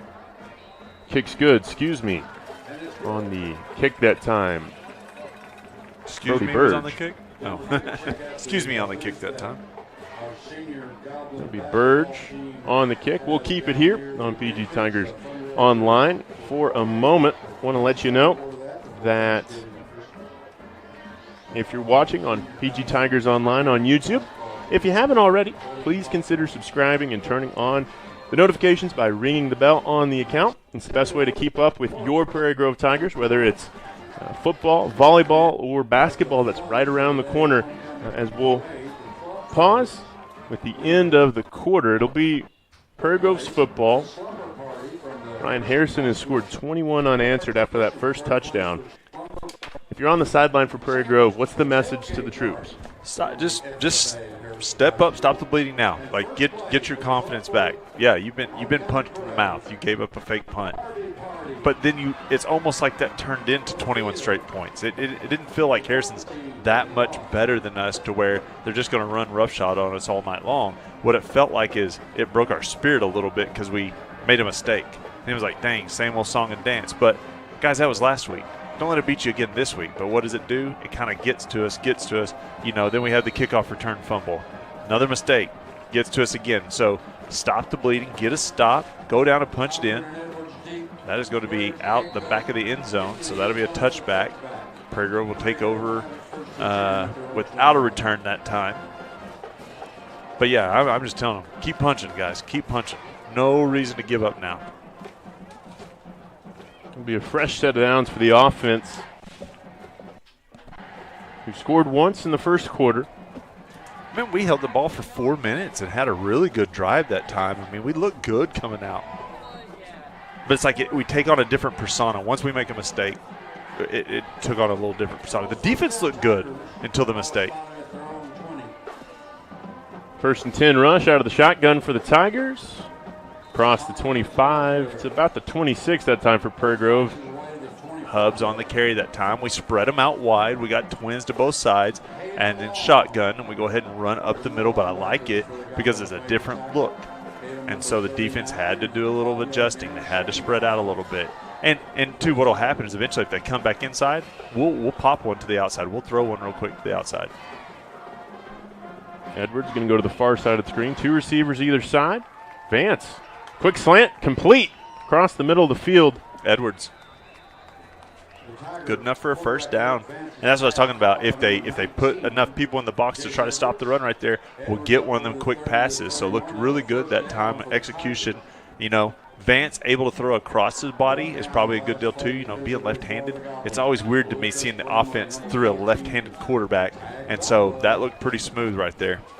Yeah, that's the thing about the football when it's coming to you on a lefty. It is going away from you. Makes it a little harder to catch, but enough to move the sticks. Like you said, 3 receivers far side this time for Luke Vance. But a flag. Oh, that's near side. Have to be a false start. And like we're asking them again because it's one of those deals like who's doing it and why. Like it doesn't, like I don't even think we know we're doing it. Well, either way, you're going to make it 1st and 15. A minute gone in this second quarter. Moss going to come in, run the play in. That's one of the things you don't see too often anymore in football, the play come in from the sideline. No, everybody's got their play cards and their wristbands and their prairie dogs. Vance rolling out, looking downfield. Going to feel the pressure, gets hit late. Looking for Moss across the middle. Luke Vance took a shot that time. 1, I thought we were going to get a hold. I'm glad we didn't. 2, I love the fact that we took a shot. I've been asking for that all year long. It didn't come out. It didn't work out. We didn't complete, but we need that in the bag of tricks right there. Like it has to be something that the defenses honor, because if not, they can just put everybody in the box, and it really stalls out the run game. So if you've got that deep threat, if you got a guy who can take the lid off, it helps the run game out a lot. Even just putting it on tape, it's helpful. Vance will hand off. Sugg. He'll fall across his own 30 and gets the 31, so it'll be 3rd and 10. Sugg, sophomore. He's a good-looking kid as far as, you know, tall, skinny as he was younger, but tough-minded, and now starting to finally fill out, and he's looking the part. And you can see him being on both sides of the ball for the next 3 years. Tigers going to break the huddle, 15 seconds on the play clock. Vance in the shotgun. Across the middle, incomplete that time. Interesting play. Looked a little out of sorts that time for Prairie Grove, and it'll be a 4th down as the drive will stall. It's almost like the play was supposed to come off at a certain time. When he had to move around a little bit, it knocked the timing off for everyone, and the receivers didn't know where to go past that. So nobody really got open. Once he had to scramble, you need that second level of, like, what do we do now? Where do we head now? Like, some guys take off down the field, some guys go across. You know, sometimes quarterbacks direct traffic, like at a point guard. You know, could have done. We got to the sticks. The timing was off on the play. It'll be another punt from Hubbs. Step into it. End over end kick. Going to force Harrison back a little bit. As they'll start near their own 30. As they've scored 21 unanswered with 10 minutes to go in this first half. You know, we've held the ball quite a bit longer than Harrison. We've probably put together, as far as like sustained drives, more than Harrison. Penalties, both teams have suffered from. It's just that the mistake there and the turnover have really been the difference in the game. Defense, though, here's your chance to redeem yourself. Make something happen. Get a turnover. Get a stop. Get us good field position. Let us start building back that momentum right before half. We can put the middle 8. Oh, he leaned forward. That's got to be a – okay, they did. I started to say fullback leans forward that time for Harrison. But, you know, Arns cursed us with the middle 8 comment the other night against Metro, and we fell apart in the middle 8. And then the next week I said something and we fell apart. So we fell apart a little earlier tonight just from the mistake. So let us get it out of the way now. Let us win that middle 8 now, and let's turn the ball game around. Well, 1st and 15 for the Goblins. This is the first time we've really seen Harrison under center. Traditional I formation. Going to turn around, hand it off, follow the fullback. Good hard running by the fullback. We've got a bunch of tacklers here. Yeah, it looks like 52 for Harrison, though, loses his helmet. Going to have to come out for a play. Ben Estes, the junior lineman, will check out. So about a 4-yard gain. Bring up 2nd and 11 for the Goblins. And you saw this, Ryan, the last time Prairie Grove had the football. Use some different formations. They haven't been in this first phase of this game. Now going to the I formation, you see heavy box. Ketterman going to drop back to pass. Taking a shot. Vance is back there. Vance played the ball perfectly. Great defense by Vance. I thought they had a chance there for a minute because Vance went underneath.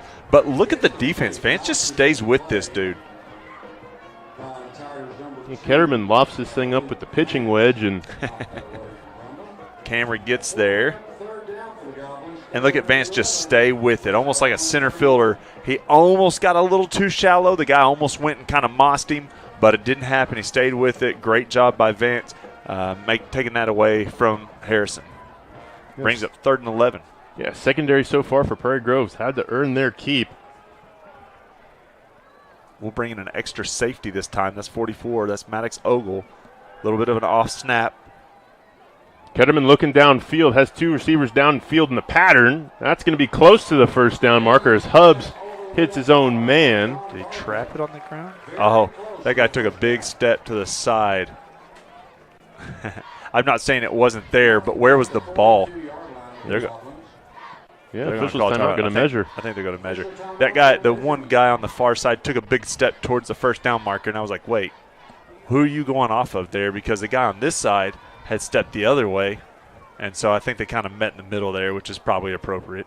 But it's where the ball is. I think the other guy stood where the feet were at. Well, they're going to bring the chains out, see how many links are in it. You know, I don't think it matters if it's 4th and inches. I think Harrison goes under center and gets it right now. It'll be inches. Short.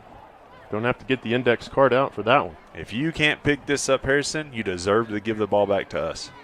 If I'm Harrison, I get my Joe Sims size quarterback right under center, and I get my top running backs right behind him and right up the middle. I don't hand it off. I don't get in shotgun. Right up the middle. Well, that's what conventional wisdom would say. Oh, man, I know. And it's so hard to watch a lot of these spread offenses go from shotgun in those situations. Some of them it works. I'm not saying it doesn't ever work, but it's just hard to believe you can't get inches. We're going to see, it looks like it's a pretty heavy package right there. There's a lot of beef on the field right now for Harrison. And they're all right behind the center and right behind the quarterback. And we're going to see who can get lower. Going to throw it out. Pitch to the far side. Harrison will pick up the first down. Loses the football. We got it. We got it. That's what we had to have right there. That was what we were looking for right there. 4th and inches, and they go with the pitch, which I love the fact because everybody thought it's coming up the middle, and they had it blocked up well. They were going to get the first down. Instead, we rip it out, and Edwards is able to fall on it. Prairie Grove football in great field position.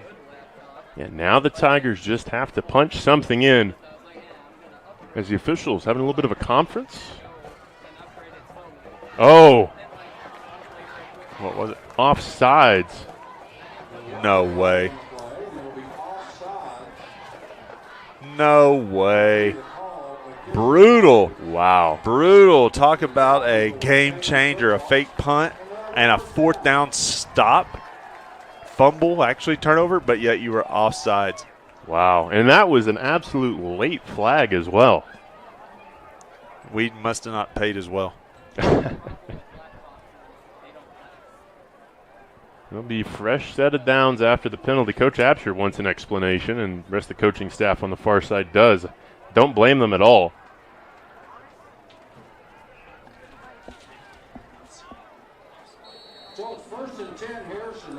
Unreal.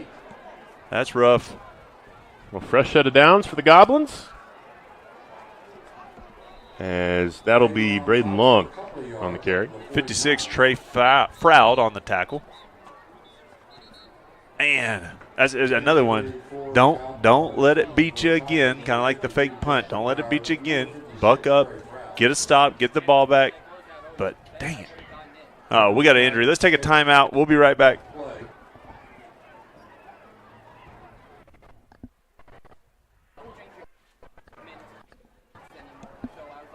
Divers LLC is a local family business serving your disposal needs since 2010. We are licensed haulers providing 15-yard dumpsters with prompt and friendly service. Please call us today for a free quote at 966-5878. Please like and share us on Facebook. We look forward to serving you soon.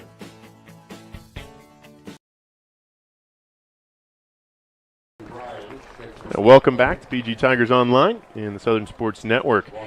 Prairie Grove, Harrison, 8:31 to go in this first half. Score to update you on from the 5A West. Shiloh in the second quarter, 36-0 over Clarksville. Elsewhere, scores pretty much staying the same. They either didn't update or they're the same. Which one? Yeah, didn't update. How's the internet connection? That's pretty strong. They have Wi-Fi in the press box here tonight at Garrison Stadium. Do have to high class over here at Harrison. Yeah, have to it's sign away nice. your firstborn though when you sign up for it. But other than that, it should be fine. Harrison will go shotgun, trips this side motion to get two backs in the backfield, but there's going to be some motion. A little too much motion. And again, a penalty on Harrison. We'll see if Prairie Grove can capitalize. You know something? Is it? No, it's not. I was supposed to say, when the defense in high school is offsides now, don't they just call the play dead? Yep, they blow it dead. But they didn't. They didn't used to. Yeah, that recently changed. Well, but they didn't on the fourth down play. If the dude was offsides, why didn't he call it? Why didn't he call it dead at that point? I don't know. That's still thinking. I got to get it out of my mind. Trips to that far side. Quarterback's going to keep. Yep, Ketterman gets it. Gets a couple of yards. He'll be close to the first down markers. The end collapsed that time for Prairie Grove, and Ketterman just took the space behind him. Good first down run that time for Harrison. Good blocking up front. They got everybody to that far side, get our defense over to that side, and fake to that side, and then Ketterman's able to just hold on to it, come to near side. Good job by Edwards on the tackle. Drive continues to march on for Harrison. Some substitutions for Prairie Grove. 21-7. Alma leading Farmington. But here, Ketterman going to keep his number again. Fighting for extra yardage. Going to get to the sticks and moves them 2 plays in a row as Harrison knocking on the door of the red zone once more. Vance and Bannon that time on the tackle.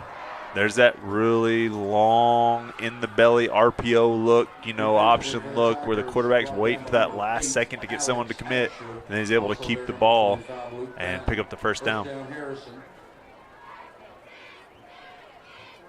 Harrison back to the ground this time. It's Glidewell. Will be brought down by Absher. Absher, Stevens, Bannon, but Absher probably credited with the tackle that time. Decent job. It's a good first down run for Harrison. They pick up 4.5 yards, but good defense that time. We don't give up something big, and that's the goal. Right. Bend, don't break. And it's just something we talked about in the timeout. Love to ask maybe some of these people in the press box at halftime.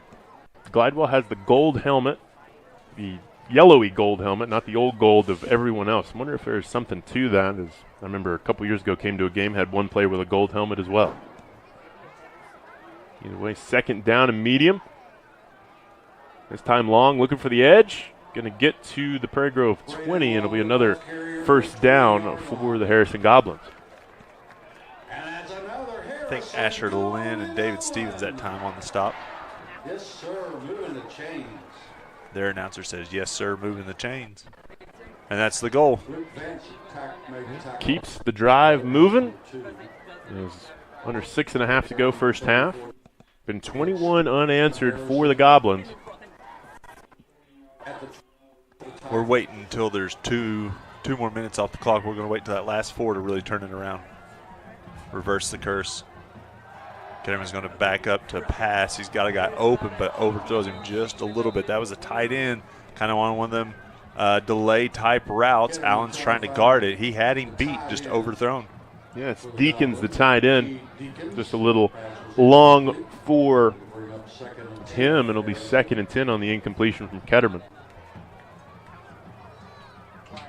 I like taking the shot there, though, on first down. Keep a defense honest. I'd give up a play every now and then to take a shot. That's also the first time they've targeted Deacons this evening. Ketterman going to throw again, looking for the screen. Tunnel screen set up, ball on the ground. We'll see if it's incomplete. Looks like it is. He almost had it, I thought. 33, Asher Lynn. I don't know if you got the replay on that one, but it looked like he had the ball and was starting to make a move, and the tackle caused it. Yeah, it looked like an athletic Catch. play. Maybe he didn't get quite. But I think Asher got there before he was able to really, complete the catch. So looking on the replay, it does look like Asher got there right at the right time. Great job by Asher Lynn, though. Yeah, the pass break up. Going to make it. Well, it looks like there was a flag in there somewhere, Ryan. A big flag. They're still walking it off. That's either a holding or an illegal guy downfield.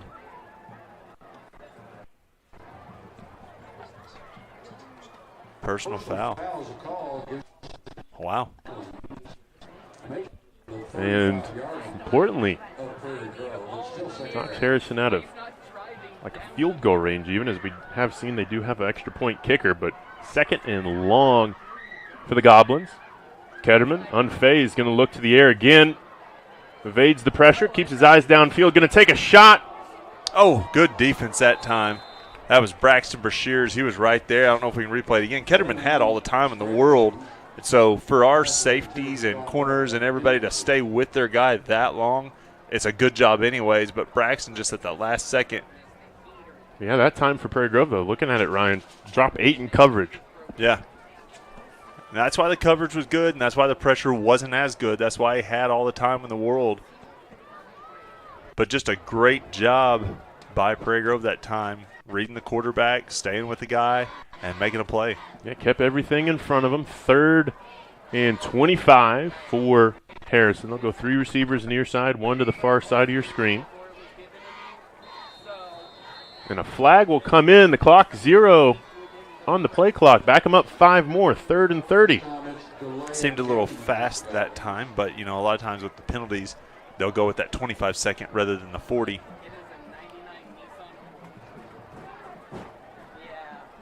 Third and 30. Harrison has to get it to about the Prairie Grove 10.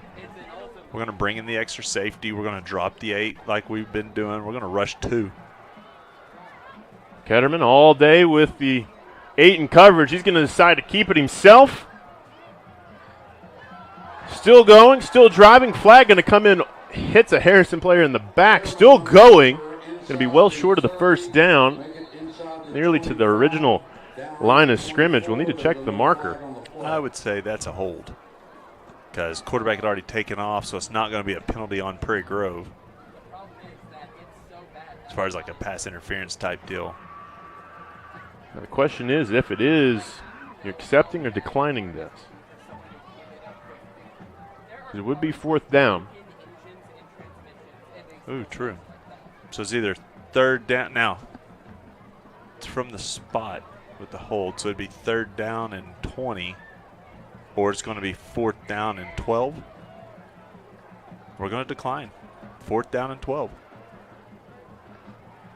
We'll see what maybe 4th down and 13. Yeah, see what the decision is from Harrison. They got a pretty good kicker. I think I heard someone say within 30 yards they feel very comfortable. This would put them right at 40 yards. So 30 yards on the field, they feel pretty comfortable. So this is Burge. Been perfect on the extra points. We'll see if the field goal can go through. Has the leg. Yep. And it's good. Splits the uprights. 24-6. 24 unanswered for Harrison. Tigers will be getting the football back. The fact that we only gave up 3 right then is actually a big win, I think, especially after, stopping them on 4th down, but they called the offsides and able to run the play off. We get the fumble, and that doesn't even – so the fact that we only gave up 3, that's a victory, small victory there. But – 1 more minute, and it'll be our 4 minutes. It'll be our time. It'll be showtime for the Tigers. That's right. I'm holding out for that. Ever the optimist. You are a Razorback fan, I suppose. I started to say, come by it naturally. I've got a lot of practice. Hey, and I watched Prairie Grove in the 80s. We were horrible. As we get ready to get back underway here in 2023, Prairie Grove looking to end the 24-0 run. That ball touched back, and the Tigers will trot back out, looking to answer the bell. Try and bring this back within potentially 10. I think that would be huge. Especially with Harrison getting the ball back in the second half. You know, you're trying to set up the end of the game right now. I mean, you're already thinking there and just closing this in. You don't have to get it all back in this possession. You can't. So don't try. Just put together a Prairie Grove drive, put together some points. We'll be all right. Base formation. Oh, big lick by one of the Harrison players that time. A big car crash of a collision that time, and looks like they're going to give Prairie Grove a yard or so on the play. For the Goblins, first one there, number 36, Jaden Welsh. Absher runs to play in to Vance. Paul Hardman. And Vance to the rest of the team.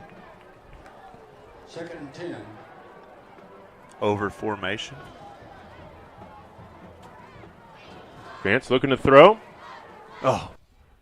Just if Vance could have waited just a hair, there's a guy kind of right in front of the tight end, David Stevens.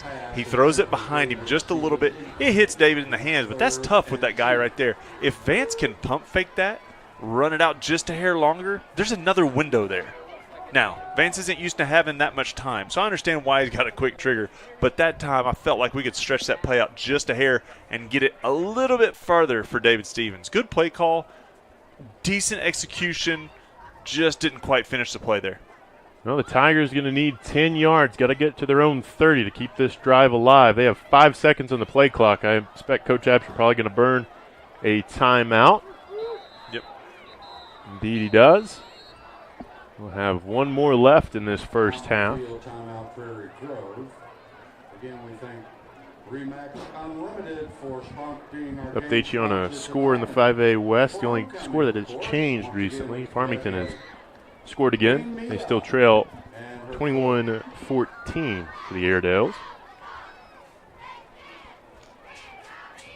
Some scores from some familiar schools down in 4A1 competition. That'll be, of course, where Prairie Grove is predicted to go back down to next year. Elkins taking it to the Huntsville Eagles for the war for 74, 21-0 second quarter. Hillbillies of Ozark up 27-0 on Green Forest in the second quarter as well. A couple of scores to report in the 4A1. Yeah, y'all probably can't see it on the broadcast, but full moon. Look at the moon. It's pretty cool right here at the 50-yard line, pretty much 45-yard line, right above the Goblin head. Spooky. I know. Setting. If this was Halloween, perfect. You know, I've done a couple of games with full moons. Weird things do tend to happen. We'll see if that is the trend and see if that favors the black and gold of Prairie Grove. Out of the timeout, 3rd and 10. Have to get to the 30 for the first down. Shotgun, twin to both sides. Low snap. Vance in trouble. We'll have a couple of flags on the play. Maybe a personal foul on Harrison. That's the hope for the Prairie Grove fans that have made the trip. Indeed, personal foul, face mask. The drive will stay alive, Ryan. Thank goodness, because I was afraid we're going to have like an intentional grounding type deal. Lost it down on 3rd down and brutal. But I like that a lot better. I feel sorry for Vance having to go through that, but appreciate you, sir. Hey, the needs of the many outweigh the needs of the few. That's right. Well, drive stays alive thanks to the penalty on the Goblins. 4:36 to go. We're nearly inside Ryan's magic 4-minute mark. I know, it's getting closer. I'm ready for something big. Base formation. Reverse. Hubs. He'll get it across his own 45 near midfield, and a little bit of steam brewing for the Prairie Grove Tigers. Just get out of our own end zone there for a second, you know, a little breathing room. Start getting any closer, and we might even be able to take a shot. I like the shot that we took earlier, and so I'm not saying to do it now. I don't think I do it yet, but I liked it. I think it makes Harrison have to stay honest. We're going to go twins that far side, Hubs and Moss. 7 in the box. Fullback dive, cross midfield, ball on the ground. We'll see who falls on it. Oh, my goodness. And Harrison say they have it. And indeed, the Goblins do. That's a drive killer. Go trap right here. We pull the guard, fullback behind him. He's got a little bit of a seam. And just lays it on the ground. Big Joe, where you at, buddy?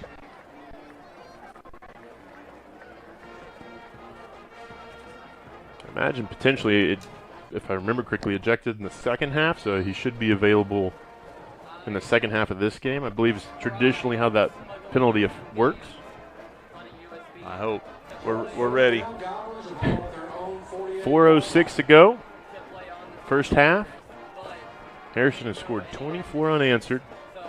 Hand off to Long on 1st and 10.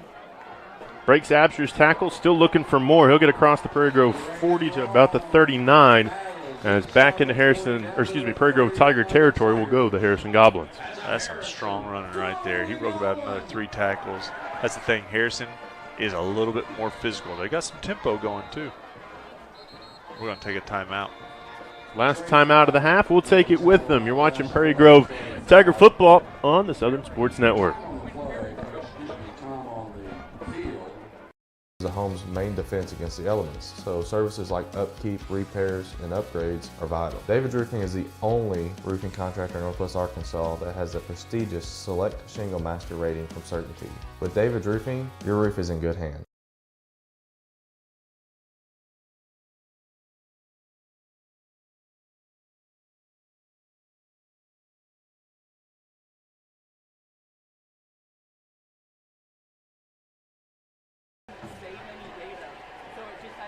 Out of the timeout.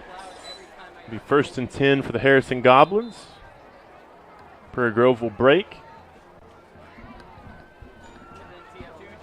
As they're looking to get a stop before the half. Go under 4 minutes to go. We've entered that middle 8 that we talked about earlier in the broadcast, Ryan.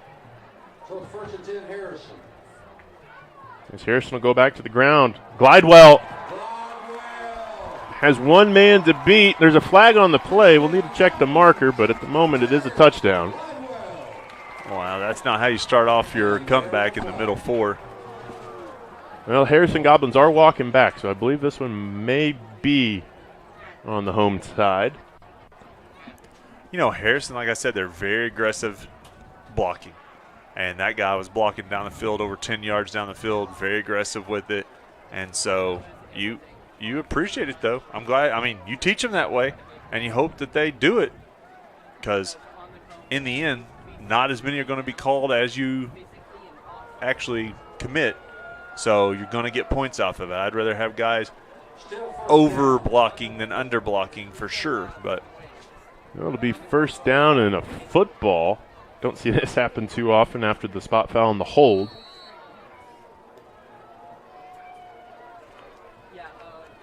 With the Prairie Grove 29 or so, going to run it back with Glidewell. He's met by a couple of Tigers that time. That'll stand tall. Good job by Moss that time, sticking a good runner. Yeah, strong runner in Glidewell. Both backs long, got Glidewell, and heck, you could even throw Ketterman in there. Strong runners, run below their pads. And thick, you know, good size running backs. Yeah, I would say we're a little undersized when Joe's not in there this year. Well, Ketterman going to look to take a shot. Heaves one for the end zone. And in and out of the hands that time. That one intended for Brumley. I couldn't tell how close Braxton was there or not. It looked like he was beat. I didn't know if he caught up there at the end or not, but either way, it's not a catch, so that's all that matters. 2nd and 10, 3:18 to go in the half. Harrison will get the football to start the 3rd quarter. The tight end for Harrison on this near side, he's like 6'5" looking. Ketterman going to keep it himself, has a hole, beats the defense and in for the score. No marker on the field. This one will stand. As we take another look at it, Ryan.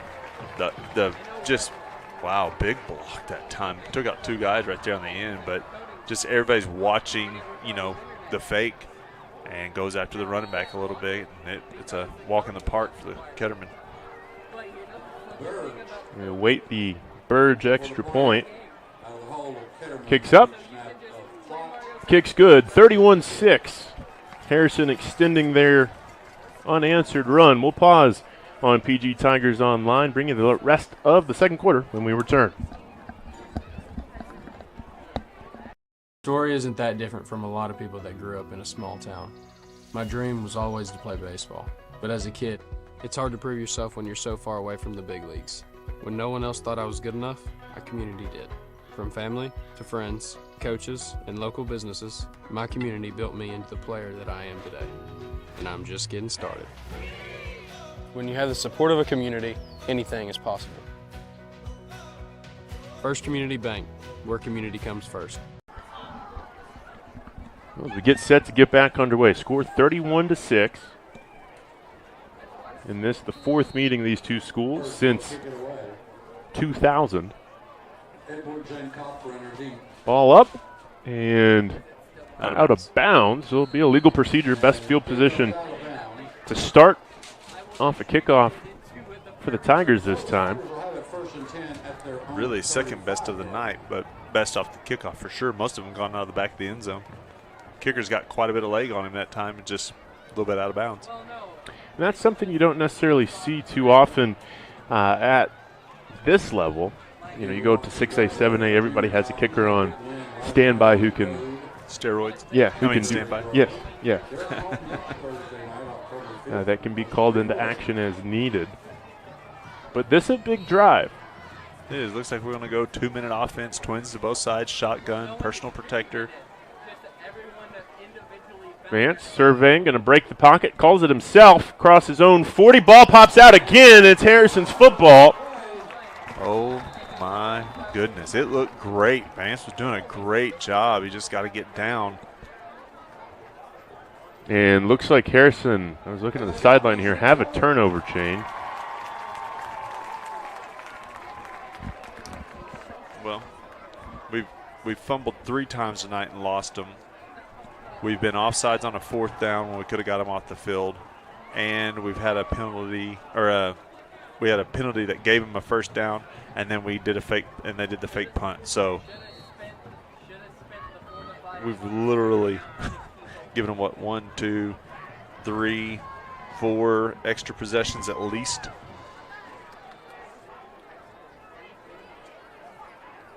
It'll be 1st and 10 for the Goblins. They'll start in Prairie Grove territory. Ketterman going to keep it himself. Scored the last time he had the football. Looking for more.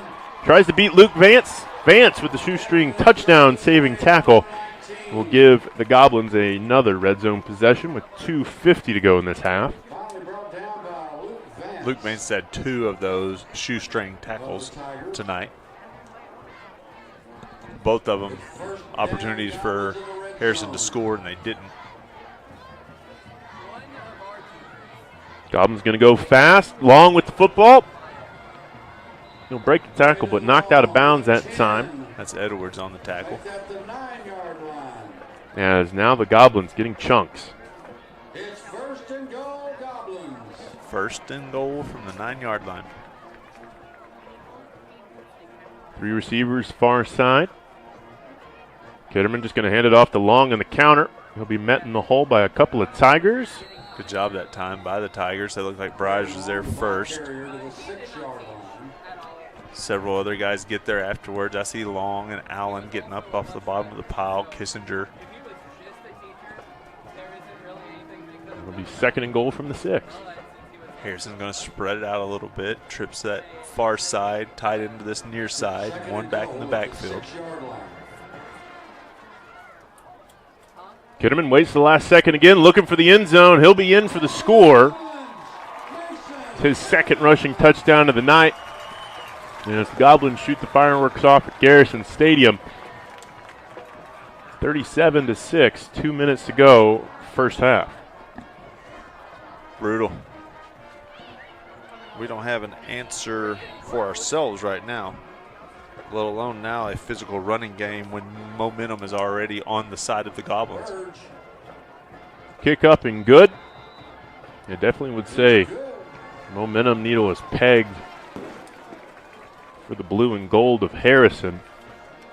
Have to go back to 2003, last time that Prairie Grove came to Harrison. That's also the last time they lost. It was a 31-12 defeat that evening. On route to an 11-3 season. So that would have been back in the day too, when Prairie Grove was still pretty small. 2003, we're one of the smaller teams in the 4A, and Harrison's, one of the larger teams in the 5A. So that was before a lot of growth for Prairie Grove. Big difference, I would say, in those early 2000s, really all the first decade of the 2000s, in the size of both schools. Harrison, one of the larger teams in 5A. We're the smallest team in 5A right now. But Tigers will get a chance to answer the bell again. 2-minute offense on the way.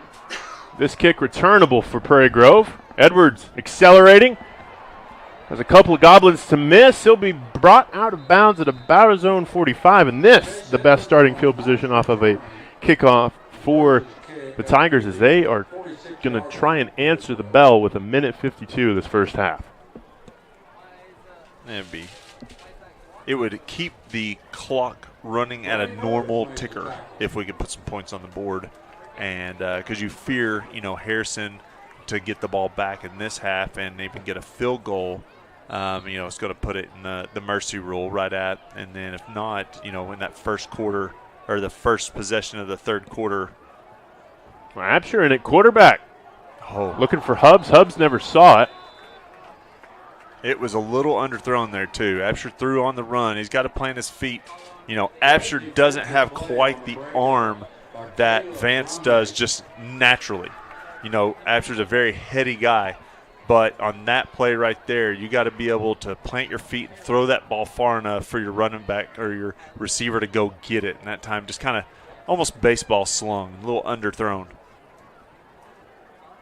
Absher will get the call. 2nd and 10, buck 48 first half. Fullback dive this time. Sugg with a good pickup. Gets it to the Harrison Goblin logo there at Garrison Stadium. Good blocking that time by the offensive line. We kind of, in the mistakes, have kind of lost who we are a little bit. We've tried to throw it a little bit here, but great job by the front 5, front 6 to do a good job on the ground. 3rd and medium, and make that a first down as Harrison will bail the Tigers out, and the ball will be in Goblin territory. It'll be close. See if the walk-off is far enough. Yep, going to get it by a yard. And the sticks will move for the first time in a while for the Prairie Grove Tigers.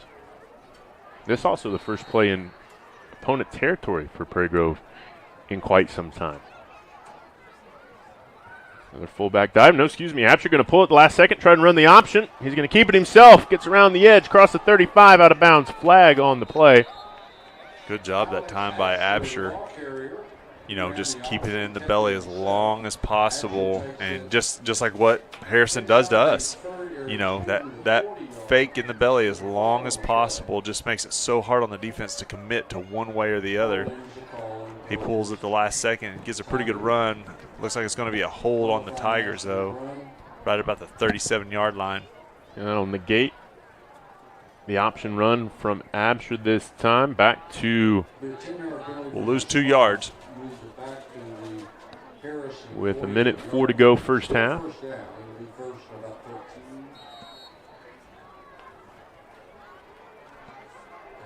Base formation, Absher under center. Box stacked from Harrison, fakes the handoff, looking to throw. Absher trying to evade the pressure in his face, able to do so. He's going to take off, across his own 45. That's as far as he's going to get, and he is walloped right there. That was a big hit by Harrison. He gets back up. Oh, you hear one of the Harrison faithful. They have a pretty cool little club in here for kind of like the the elder statesman of Harrison, and she said, "Oh, Eli, don't be hurt." And he's walking off. He's hurt. Yeah, it's Eli McNutt. He'll limp off the field, get some treatment. 20 seconds to go in the half. Second and about 9. Absher moving the pocket, fires, tries to get to Moss. That one incomplete. Great defense that time by number 12 for Harrison. He kind of read the quarterback and broke on the ball. Too bad we don't have that little pump and go action, for an aggressive defense.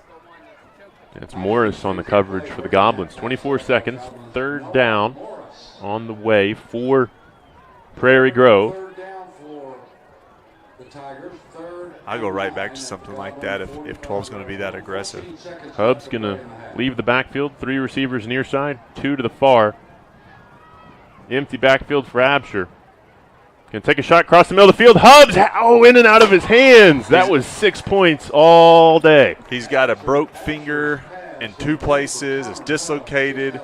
And I'm proud of him for being out there, but normally that guy makes that play. Yeah, that's 6 points all day and twice on Sunday, but it'll be 4th and long, 9 seconds to go. Moss will come into the game with the play. Out will go Alex Martinez. We'll see him later this year in basketball action. Reverse. Hubs gets tripped up. The clock will stop with 5 seconds.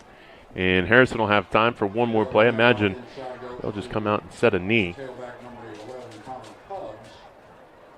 As they'll go into the locker room with 38 unanswered points. Man, the mistakes, they're brutal. And we've had a bunch of them tonight. Not capitalizing, not stopping them on 4th when we could. Fumbles, drop touchdown passes, you just name it. The full moon, it has not gone in our favor tonight as far as the little things that make football winnable. It certainly started well as Ketterman. Harrison going to take another shot. Why not? Complete across the middle of the field. And that'll be the first half in the books. Harrison will receive. No, excuse me. There's 1 second left on the clock. That's a slow clock. It says 0. And now they run it off. Started to say, I don't think you ran the clock because that'd be a slow clock. Well, it is halftime at Garrison Stadium in Harrison. They lead 38-6 over your Prairie Grove Tigers. We'll pause on the Southern Sports Network and PG Tigers Online. More football after this.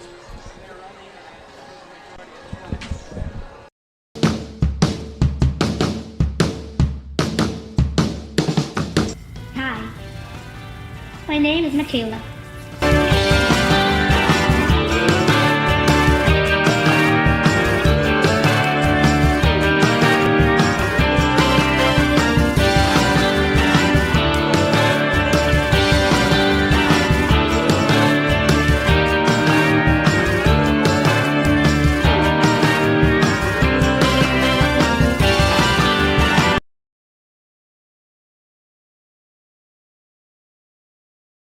My name's Jackson, and my family owns Faithful Auto in Farmington, and we love Jesus. Being upfront and honest are part of our core values. You can come see us for your complete auto care. We offer computer diagnostics, brake work, air conditioning service and repair, front end and oil changes. By the way, our computer system uploads your maintenance records to Carfax, so you can take super good care of your car. Have you been in a fender bender? Let us do your collision repair. We're open Monday through Friday, 8 to 5, so call for an appointment. We're proud to support the Prairie Grove Tigers. Go Tigers!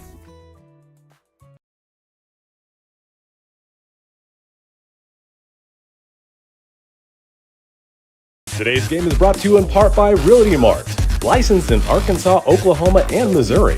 Realty Mart is your go-to resource for real estate brokerage services. Look them up at realtymart-usa.com.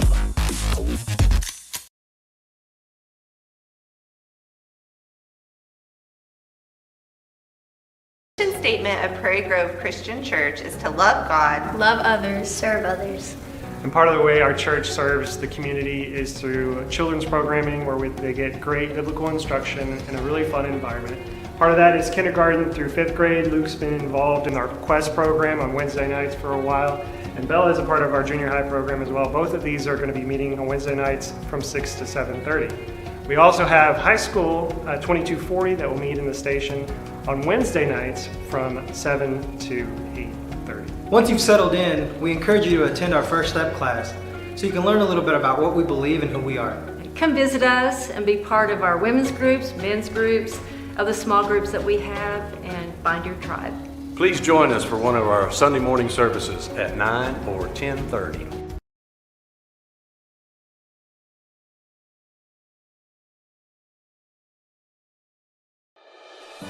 There's no place like home. Whether you live in Oklahoma, Arkansas, or Missouri, Realty Mart USA is your go-to real estate company for residential, commercial, agricultural, or land. We believe in strong connected communities and sponsor local events. Realty Mart USA, supporting our communities, supporting our future.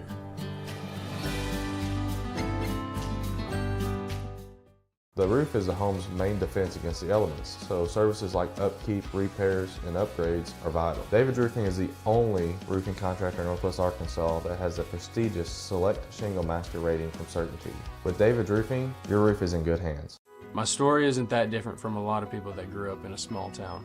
My dream was always to play baseball, but as a kid, it's hard to prove yourself when you're so far away from the big leagues. When no one else thought I was good enough, my community did. From family to friends, coaches, and local businesses, my community built me into the player that I am today. And I'm just getting started. When you have the support of a community, anything is possible. First Community Bank, where community comes first. Dumpster Divers LLC is a local family business serving your disposal needs since 2010.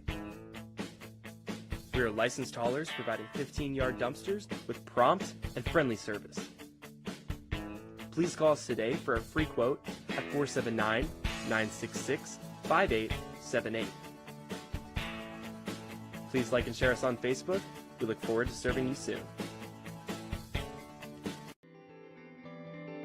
Harton Furniture is conveniently located on Highway 62 between Prairie Grove and Farmington. Terry Harton carries staple brands such as Mayo, Best Chair, Ashley, Restonic, and Vaughn Bassett. Terry has over 20 years of experience in the furniture business, and he works hard to keep a well-stocked inventory, but has many more options available through custom orders. So come by and see Terry Harton at Harton's Furniture for all your furniture needs. He'll treat you right.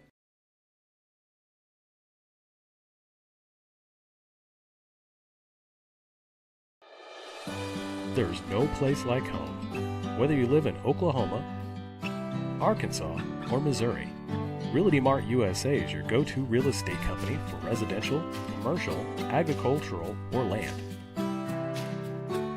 We believe in strong connected communities and sponsor local events. Realty Mart USA, supporting our communities, supporting our future.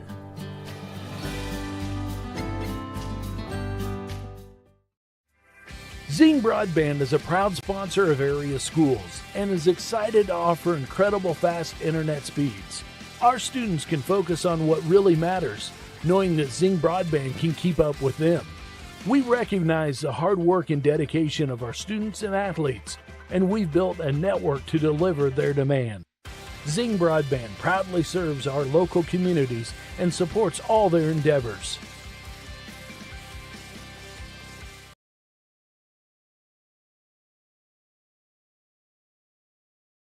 Story isn't that different from a lot of people that grew up in a small town. My dream was always to play baseball, but as a kid, it's hard to prove yourself when you're so far away from the big leagues. When no one else thought I was good enough, my community did. From family to friends, coaches, and local businesses, my community built me into the player that I am today. And I'm just getting started. When you have the support of a community, anything is possible. First Community Bank, where community comes first. Dumpster Divers LLC is a local family business serving your disposal needs since 2010. We are licensed haulers providing 15-yard dumpsters with prompt and friendly service. Please call us today for a free quote at 479-966-5878. Please like and share us on Facebook. We look forward to serving you soon.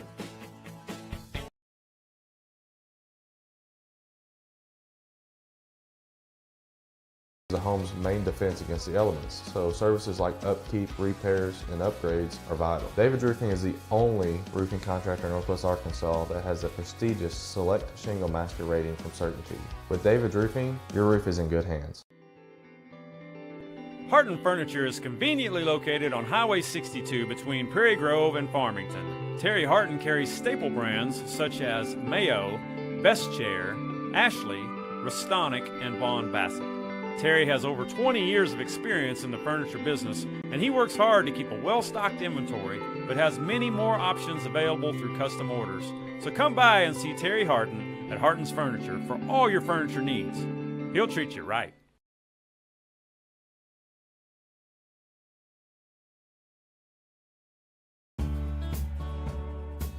Located in downtown Prairie Grove, Prairie Grove Auto and Farm Supply has been serving the community since 1983. They carry a large selection of inventory to keep your automobiles and farm equipment running smoothly year after year. As a local, family-owned auto parts store, they are thankful to this community for 40 great years and look forward to serving you for 40 more. Go Tigers!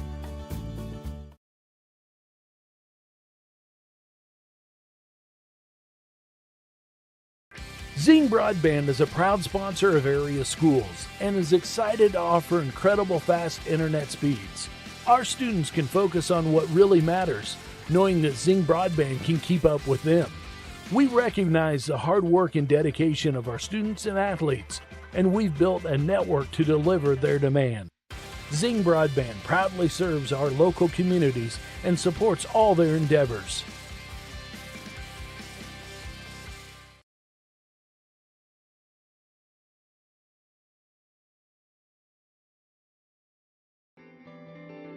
Harton Furniture is conveniently located on Highway 62 between Prairie Grove and Farmington. Terry Harton carries staple brands such as Mayo, Best Chair, Ashley, Restonic, and Vaughn Bassett.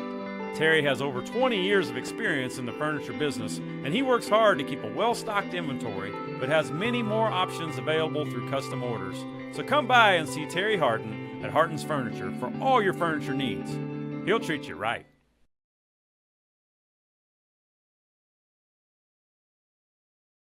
Drivers LLC is a local family business serving your disposal needs since 2010.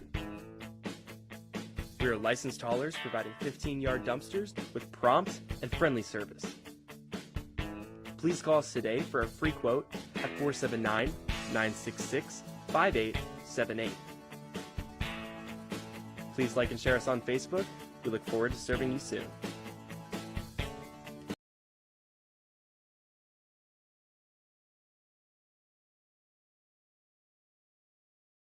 The home's main defense against the elements, so services like upkeep, repairs, and upgrades are vital. David's Roofing is the only roofing contractor in Northwest Arkansas that has a prestigious Select Shingle Master rating from Certainty.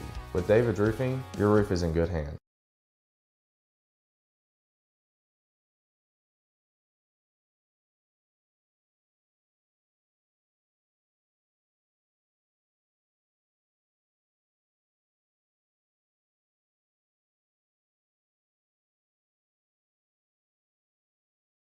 Story isn't that different from a lot of people that grew up in a small town.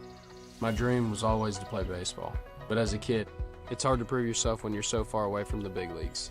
When no one else thought I was good enough, our community did. From family to friends, coaches, and local businesses, my community built me into the player that I am today, and I'm just getting started. When you have the support of a community, anything is possible. First Community Bank, where community comes first.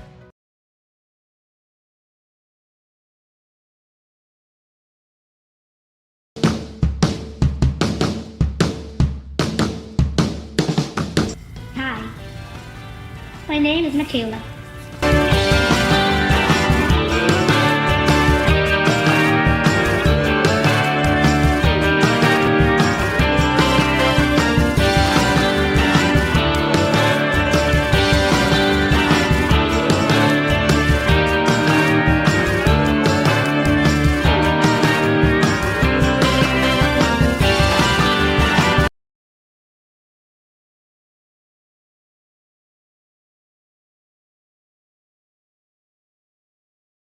My name's Jackson, and my family owns Faithful Auto in Farmington, and we love Jesus.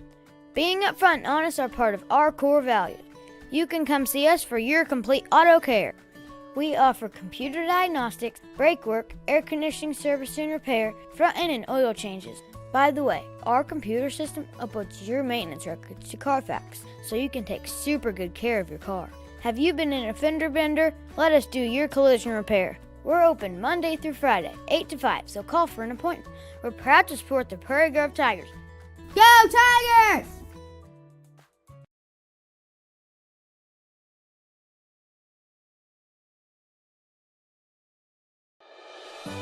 There's no place like home. Whether you live in Oklahoma, Arkansas, or Missouri, Realty Mart USA is your go-to real estate company for residential, commercial, agricultural, or land. We believe in strong connected communities and sponsor local events. Realty Mart USA, supporting our communities, supporting our future.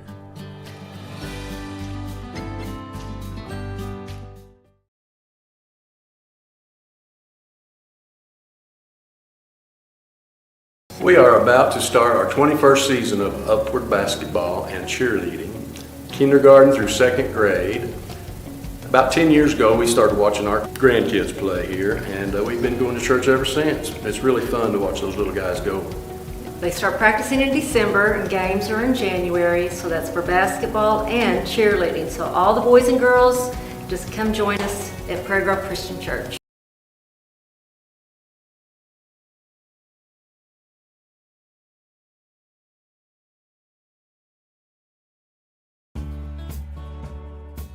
Located in downtown Prairie Grove, Prairie Grove Auto and Farm Supply has been serving the community since 1983. They carry a large selection of inventory to keep your automobiles and farm equipment running smoothly year after year.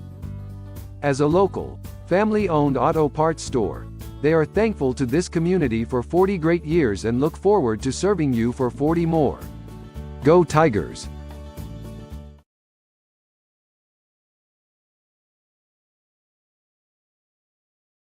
Zing Broadband is a proud sponsor of area schools and is excited to offer incredible fast internet speeds.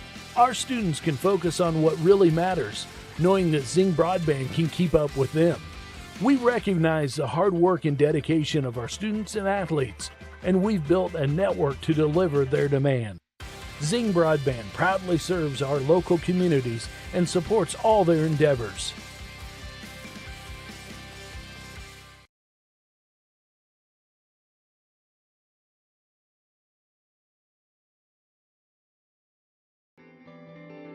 Harton Furniture is conveniently located on Highway 62 between Prairie Grove and Farmington. Terry Harton carries staple brands such as Mayo, Best Chair, Ashley, Restonic, and Vaughn Bassett.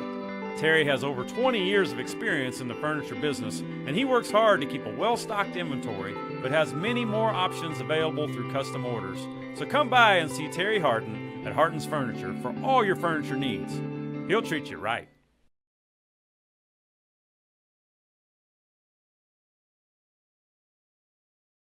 Drivers LLC is a local family business serving your disposal needs since 2010.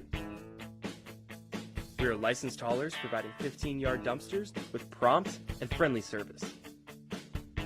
Please call us today for a free quote at 479-966-5878. Please like and share us on Facebook. We look forward to serving you soon.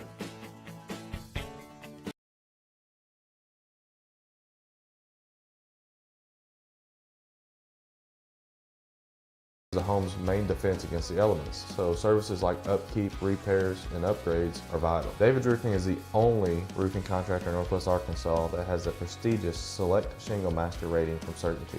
With David's Roofing, your roof is in good hands.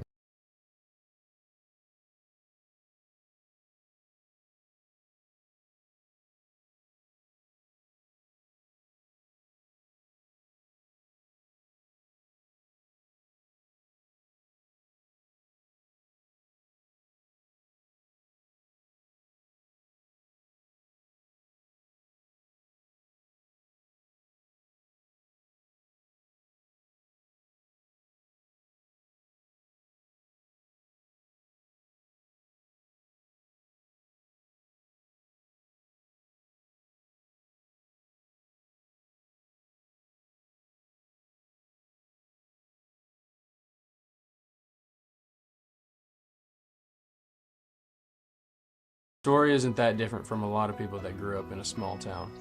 My dream was always to play baseball, but as a kid, it's hard to prove yourself when you're so far away from the big leagues. When no one else thought I was good enough, our community did. From family to friends, coaches, and local businesses, my community built me into the player that I am today. And I'm just getting started. When you have the support of a community, anything is possible. First Community Bank, where community comes first.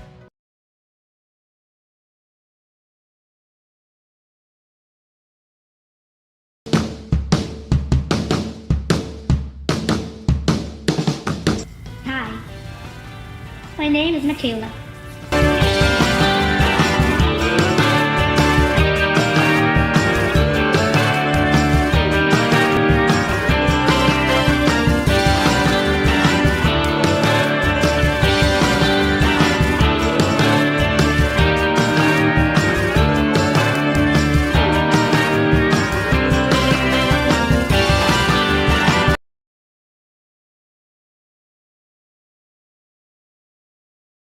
My name's Jackson, and my family owns Faithful Auto in Farmington, and we love Jesus.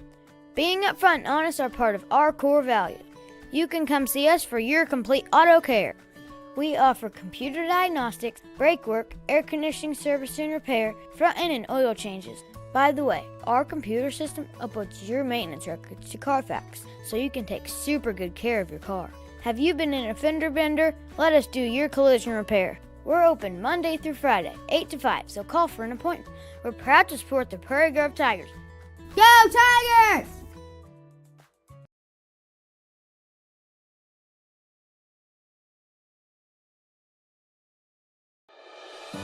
There's no place like home. Whether you live in Oklahoma, Arkansas, or Missouri, Realty Mart USA is your go-to real estate company for residential, commercial, agricultural, or land. We believe in strong connected communities and sponsor local events. Realty Mart USA, supporting our communities, supporting our future.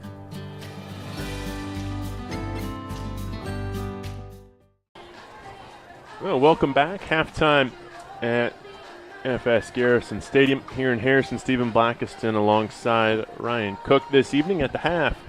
Harrison up 38-6 over Prairie Grove. They'll get the ball to start the second half. But while we have a moment, we'll take a quick look, Ryan, at some of the other scores from around the 5A West. We'll start with the defending conference champions, Shiloh Christian, in the fourth quarter, 46-10 over the Clarksville Panthers. Well, at least they gave up 10, so the coaches will have something to focus on this week on how to improve.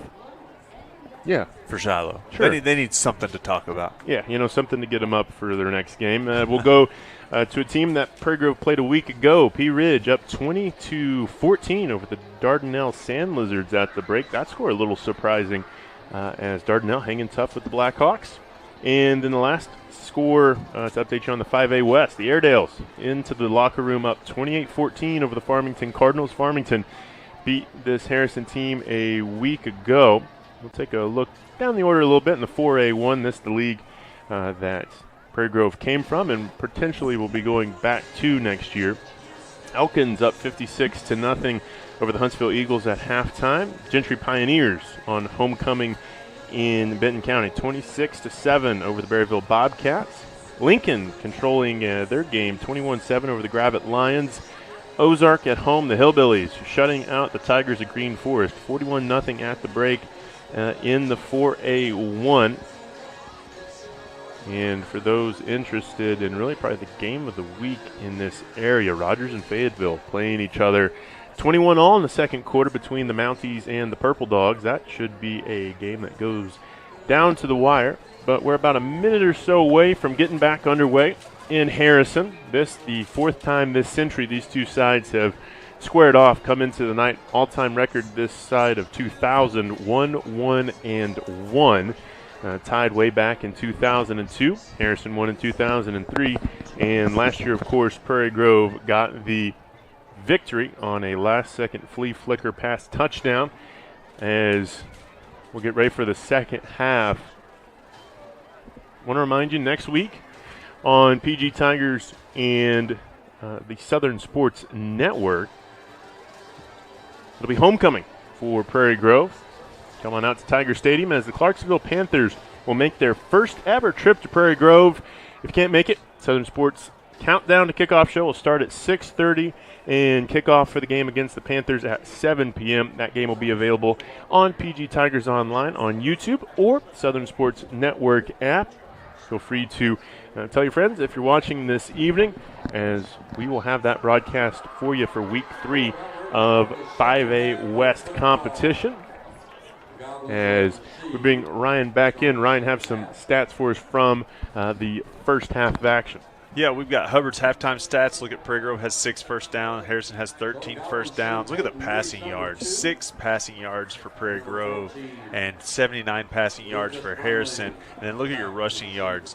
130 for Prairie Grove and 256 for Harrison. But the biggest one really of the night is the turnovers. 3 turnovers, and if we could put missed opportunities on there, it'd be about 5, because we had 2 chances to kind of get them off the field with a fake punt and a fourth down play where we're offside. So really 5 turnovers, I feel like, for Prairie Grove to 0.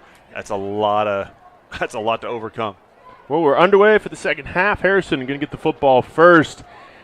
And will have some decent field position to start their second half. Looks like their own 31-yard line. We're going to have to get Hubbard a sponsor. Yeah, I know. 63 that time on the tackle. That was Jackson Pierce, I think, for Prairie Grove on the kickoff. You'd be correct. Who wants to sponsor Hubbard with his halftime stats? We're throwing that out there. It is available. If you're still listening, there's a spot. Contact the Prairie Grove Tiger Booster Club. They'll know what to do. Maybe it's the PTA. Maybe it's the mothers of the advanced mathematics kids of the Prairie Grove. That makes sense. That's Dr. Hubbard's classes. So, well, 1st and 10. Same song, second verse. This time, though, Tigers will have it stuffed at the line of scrimmage. Kissinger, Stevens, Froud, several Tigers there holding up the blocks of Harrison and getting the tackle that time on number 22 for Harrison. Yeah, that's going to be long on that first down rush. You know, I did see, as McNutt, number 4, he is helmet off, taped ankle on the sideline. I doubt we see him in the second half. Kitterman going to drop back to pass, taking a shot down the field. Complete. Right over the head that time of Jace Edwards. That is going to be Brumley on the completion. Just goes up, gets the football, Ryan. Here you see it on the replay. He's just that inside receiver, kind of runs that. It's not even an out and up. It's more of a wiggle out and up. It's not much of an out. But Harrison loves to run it. They do a great job throwing it, and we have not done a great job defending it tonight. That's also what they scored on earlier in the night in the corner of the end zone on the other side. The drive will continue. A minute or so into this second half. First possession of the second half into Tiger territory. Long again. He's going to fall forward for about 5 on first down. 52 for the Tigers. Justin Briers on the tackle. Briers makes the tackle for the Tigers. A little bit faster tempo for Harrison here. Harrison back to Long, shooting through the gap, breaks the tackle. Near the first down marker, looks like about a yard short. Going to force a short third down, Ryan. This is a key play early in this third quarter. Man, I thought Stevens had him in the backfield that time, but he's a hard runner, and so he kind of sheds that tackle and able to pick up a couple more yards. It looks like trying to tackle an oak tree coming down the hole. And really the whole backfield is a stout group of guys. Kissinger, last second, pulls it, gets the first down. He'll fight for some yards downfield. Going to get near the Prairie Grove 20. Looks like they'll give him the 22. It'll be first down and 10 for the Goblins. You know, I do want to compliment the Harrison coaching staff on how tough Harrison is as far as like in the trenches, the blocking. These guys block. You got tiny little wide receivers giving heck to our cornerbacks. Like, they're not taking plays off. Another handoff. across the 15. This is going to be a new name to call this evening. That's Welsh, the senior, in his first carry of the night. Asher Lynn on the tackle that time. It's been a quiet night for Asher. Only flying around to the football on that defensive side. Another handoff, another run for the Goblins. Lowering his shoulder this time. Going to be long. Oh, there's some people saying, hey, but the dude was fighting for yardage on the sideline, and he got a hit late, but he's still fighting for yardage. It wasn't like he was trying to just go out of bounds. I would say that's pretty clean. I almost wish that there was a little bit of a buffer for that sideline hit. You know, like most people have like an outline around their field with the turf. I almost wish that was the buffer. Like you can be hit inside that. So play to the whistle or play to the other side of that paint. Long going to get it again. Going to follow his blockers to the Prairie Grove 5-yard line. Look like some bully ball right there. Goblins can pick up a first down without scoring the touchdown. They can get down to the 1 and get a first and goal. Wait for the play to come in from the sideline. I wouldn't expect Ryan to do anything else but on the ground at this point, as they've had great success this drive following the blockers. Well, they got about 300 yards on the ground at this point in the ballgame. And so, you know, when you got that at the very beginning of the second half, you're doing all right. 9 seconds on the play clock. Ketterman going to get the snap. Handoff. Touchdown. Long again into the end zone for the Goblins. And it'll make it a 44-6 game. 44 unanswered for Harrison. You know, one of the motivations maybe for some of our guys experiencing this, seeing this, even young guys watching, is get in the weight room. Get at the dinner table. Put you on some pounds like what we have across the field right here. They have the depth. They, you know, I would say there's 15 boys over there that would be offensive linemen for us as far as just size. You know, once you get past about 5 guys for us, you have offensive linemen, but they're a little undersized. So get in the weight room, get at the dinner table, get at the breakfast table, get your mom to make you a shake, you know, protein shake before bed. Crack a couple of eggs in there, you know, Sylvester Stallone style. There you go. We're going to have to build us an offensive line. We've got some guys with a little bit of size, but now get in the weight room, get working, get strong. I mean, this Harrison team is very, very physical. Yeah, 45-6 your score at Garrison Stadium. Tigers are going to get the ball for their first attempt of the second half. And, you know, going back to what you mentioned about the beef on the offensive line for Harrison, I made the joke in passing last week in Huntsville. For the Huntsville players, there's some big kids there, maybe not necessarily as athletic, but, you know, they probably go home and wrestle bulls and might have to come out to your farm. That's right. And Harrison, you know, they look like a team that's been in the weight room. They look like a team that's invested in their size, and there's some strength. I mean, they're strong. Even the littlest guy on the field is blocking 10 yards down the field. I like that culture. Well, ball up and into the hands of Prairie Grove. Clock did start before the kickoff, as we are within the sportsmanship rule. And the clock will continue. Jace Edwards on the return that time. About a 10-yard return. Going to take us to about the 18-yard line, 19-yard line. And we'll see out of the locker room what adjustments Prairie Grove have been able to make on the offensive side of the ball. Looked amazing that first drive down the field, or excuse me, second drive down the field. But from there, Ryan, been fits and starts. Well, and the penalties and the turnovers. Vance will be back in at quarterback. He's under center. Gibbs going to be to Hubbs. And I'll be honest with you, I don't know if I run Hubbs at this point in the game with a hurt hand. I think that brother's sitting on the sidelines with me, and we're going to be playing some younger guns and seeing what they can do. Yeah, maybe save some tread on the tire next week against a Clarksville team that, no offense to the Panthers, but have struggled in the last couple of seasons down in the River Valley.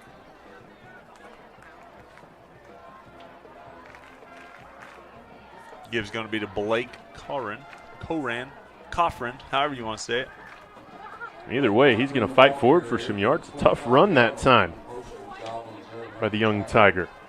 Yeah, another sophomore, him and Sugg getting a lot of PT, being thin with Joe out, with Hubs out, and so get a lot of playing time, quality time. Further you get into the season, the more and more these young guys got to step up, and also just looking towards next year, they're a big part. Third down, quick throw out. Oh, that'll be a block in the back. Coming right back. That's Alex Absher will be guilty that time. He's smarter than that. He did a good job blocking it first, but then to come back and do that, you might be able to get in the way, but you can't put your hands on him and push him down. I like the look, though. It's a different look for us to throw to the outside and kind of set up. We've done that before, but it's just not a staple of our offense. But if they're going to keep everybody in the box, we need to have some of those quick hits to the outside. Yeah, and but with the wing T offense, you look to the college level, the main proprietors of that, the service academies. I know, one of the things that's been talked about early on this season is the Army Black Knights have kind of revolutionized or modernized the wing T offense, and I think you're seeing that trickle down a little bit here to Prairie Grove. A lot more involved in the passing game, trying to be a little bit more two-dimensional. We'll spread them out this time. Twins to both sides. Shotgun. Blitz will come. High snap. Vance able to get back to it. Just going to heave it down the field. And that'll be a 4th down and long. And the punt team will come out. A little bit of a high snap that time. Vance does a good job of picking it up and being able to throw it. And it looks like Harrison, after this punt, going to have Peyton Reese, a sophomore, getting ready on the sideline. He'll replace Ketterman on the change of possession. Reese is going to be quite a bit smaller, 5'9", 170. That's more like most of the quarterbacks that we'll see this year. Ketterman, pretty good size. He's kind of like the KJ of the 5A here. Well, it's funny, while you were talking, as Hubs will send this one skyward. Reese forgot he was on punt coverage, had to run out there at the last second as Harrison are going to get the ball back at their own 45. Blake on the tackle that time. Yeah, a little bit of pushing and shoving away from the play after that, but looks like we'll play on. 4 minutes to go, third quarter. Clock will continue to roll. Score to update you on in the 5A West. Alma Airedales 35, Farmington Cardinals 21, third quarter in that ball game. The Farmington Cardinals team that pulled one out a week ago in Farmington against this Harrison Goblins team. Alma showing their muscle this evening. We're going to have a lot of clean jerseys. 71 Brumley, 54. That's going to be Chandler Bilser on the defensive line for us. Reese in at quarterback for Harrison. Flag on the play, going to be a false start. Looks like the guard for the right guard for Harrison jumped before the snap. Also playing on the defensive line, that's Lane McClellan, number 38. He's at that defensive end on that far side. Tylen Laycock in at linebacker, along with Sugg and Stearman. 1st and 15. Reese going to keep it himself on the read across midfield. He'll be ridden down that time by Blake Cochran. And the Goblins back into Tiger territory once again. It looked pretty similar. Not near as physical, but pretty similar. Maybe a little faster. Yeah, definitely a little faster.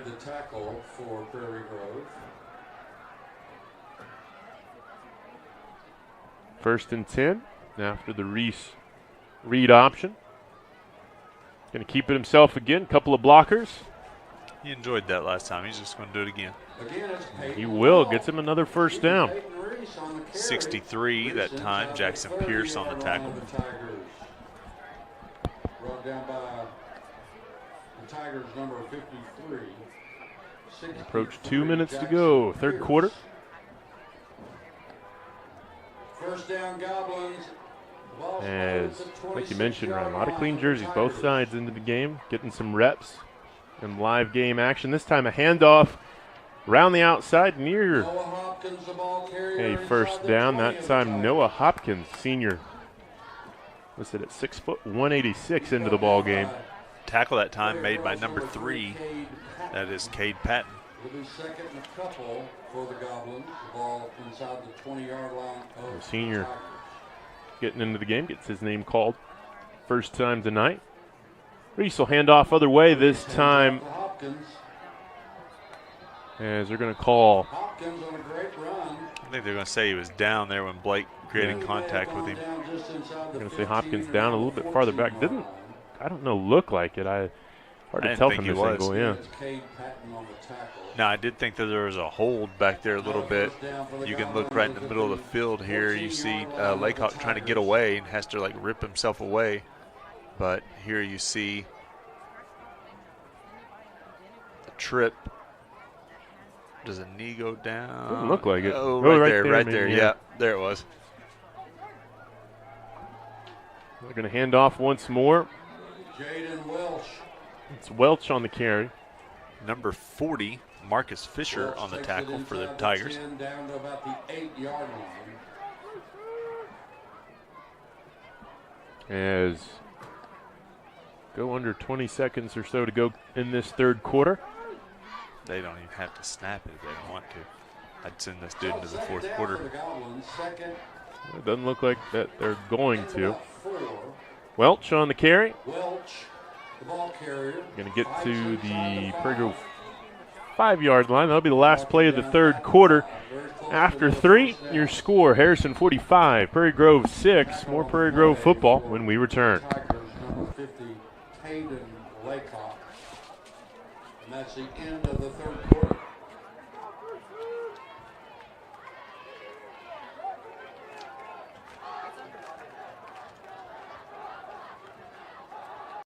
One reason we chose PGCC is the childcare. The first time we walked in the doors, we knew it was the right place. We knew our children would be taken care of. They were organized.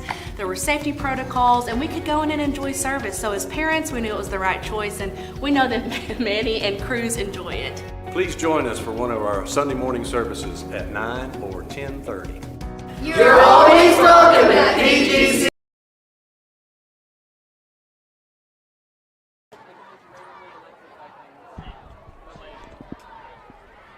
Welcome back to Garrison Stadium. Final 12 minutes on offer. As Harrison will have the football. Backups are in for both sides. Goblins will have third and about a yard. Can pick up the first down if they get to the Prairie Grove 3. Clock will start on the official's whistle as we're in the sportsmanship rule. Reese in at quarterback. Handoff. Welch into the end zone. Another score for the Goblins. Makes it 51-6. Ouch. Just insult to injury. 51-6. That kicker, his leg's going to be wore out. They're going to have to ice the ankle.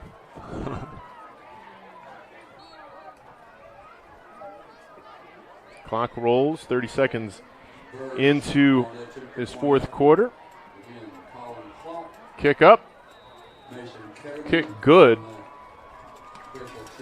As that another good extra point for Brody Burge. Hasn't missed an extra point or a field goal attempt this evening. But while we have a moment, football fans, in 2 weeks right here on the Southern Sports Network, they'll bring you the second annual Victory Bowl game. Join SSN Live from Indian Stadium in Catoosa, Oklahoma, as the best of the best in minor and Arena League football will compete across 7 states, 2 nations, to see who will come out on top, Billy's Goats or the London Legends. Broadcast will start at 2:50 p.m. Central Time. Victory Bowl is partnered with the Southern Sports Network on a football game of exciting talent from across the country to raise money for a charitable cause and strengthen the relationship between minor league football and the community. And Ryan, I believe this year's Victory Bowl, kind of cool, they're playing this at Catoosa High School. All proceeds of the gate and charitable donations will go to pay off school lunch debt at Catoosa Public Schools. Oh, that's cool. Anytime you get a chance to play football and to help people out, that's a win-win.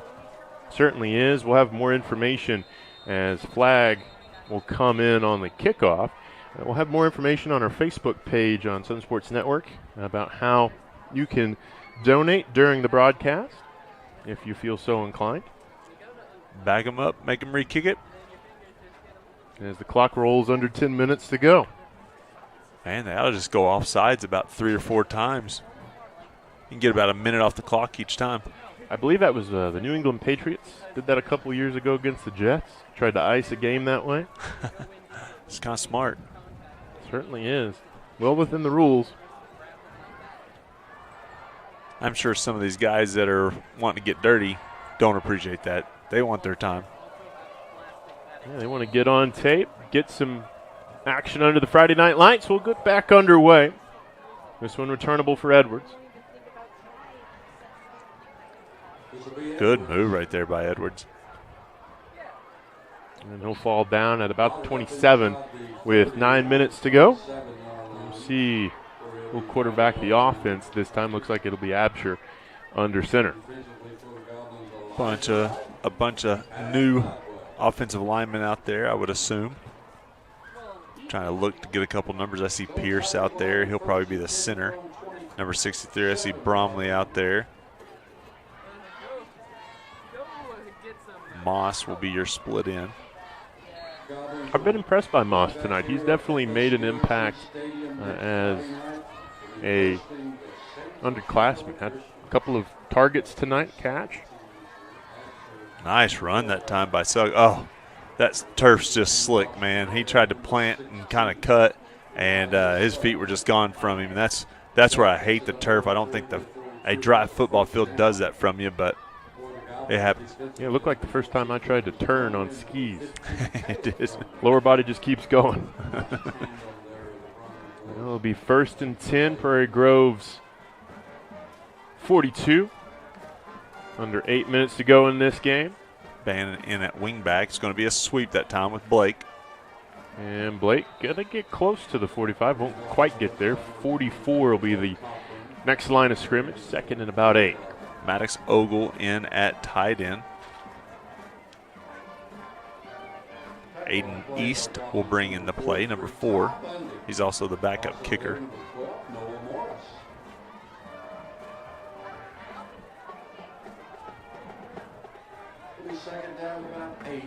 Absher on the handoff. Sugg got to get across midfield. Strong run that time from the sophomore. And that's something I'm sure as Prairie Grove fans will like to see. The underclassmen getting some reps in this one. Kind of find out who you're going to have in the next couple of years as you transition back to the 4A1. Uh-oh. I think Pierce is hurt and running off, so we'll get another snapper in. That's number 64. That is Ethan Vanko, sophomore.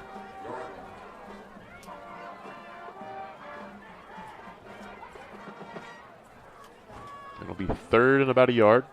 Anytime you're changing a center out, it's kind of scary. Queen center exchange this time. Sugg fighting for it, going to get the first down and keep the drive alive at the 6.5 minute mark. Yeah, he earned that. I thought they had him stop behind the line of scrimmage, and he's able to fight forward and then fall forward and able to pick up the first.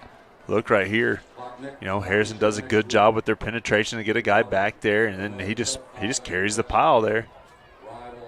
Takes a 1-yard loss into a 2-yard gain and a first down. And that's the fight you like to see. 6 minutes to go into this game. Keeps his legs moving. Coughlin again on the end around. Get it across the Harrison 45 to the 44 for another positive rushing play in this final quarter. Yeah, good first down play. Prairie Grove's gone to this formation where they kind of empty out the backfield for the most part. Flex out a fullback every once in a while, and so these quick hits around the edge. We're a sweep team, and so just new looks to that sweep. Base formation, option, pitch. Blake's going to get it. Coughlin running strong, picks up the first down. Blake Coughlin, that'll be a name to keep an eye on the next couple of years. Yeah, that name's hard to say too. You're messing it up just as bad as I do. Gonna have to get a pronunciation guide from him on Monday. I can't. I've known the kid for probably 10 years, and I just can't even say his last name. I've known him and his sister. His sister's on the volleyball team. Good kids, great athletes, great family, and terrible last name for me to say. Gonna have to come up with a nickname. Blake. The artist known as Blake. Oh, run up the middle. Sugg trying to break free. He does. Give him 6. All right, nice. That's good for the second guys there. Blake, Eli that time on the run. Okay, able to punch it in. We'll take another look at it after this 2-point try, if we have it. Sugg's going to come out for the 2-point try. Oh, honoring the 1993 class, sounds like, over the PA. And Harrison is homecoming for them. Pitch out. Blake looking for the goal line. Not going to get it. About a half a yard short. So our score will stay 52-12. 4 minutes to go in this game. Here's your replay right there. Sugg, you get the home stretch right there. You don't get to see the lineman doing the dirty work, but you do get to see Sugg getting ready to start that high step. That'd have been Dion. There's been some showboating there. Coach Prime going to get a fun test at the Trojans this week. It was kind of fun last week. Yeah, I think he got his welcome to college football moment, I think, a week ago from the Ducks of Oregon. Would you know USC typically doesn't have defense? They got great offense, and so it could be one of them high-scoring affairs. I think the Ducks are, a top 8, top 6 team. So I think you just ran into a buzzsaw there and at Oregon. And I think the thing, and they saw this with Colorado State earlier in the season, is people are circling Colorado on the schedule. For better or for worse, what Dion is doing in the college football game is definitely making people take note. For sure. Number 1, Marcelo Maldonado will be our kicker this time. He's a senior.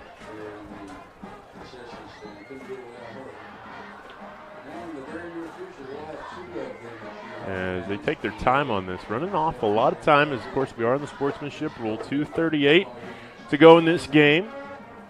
Next week, the Tigers be back in the safe confines of Tiger Stadium. The Panthers of Clarksville will make their first ever trip to Prairie Grove. As Maldonado going to try the onside.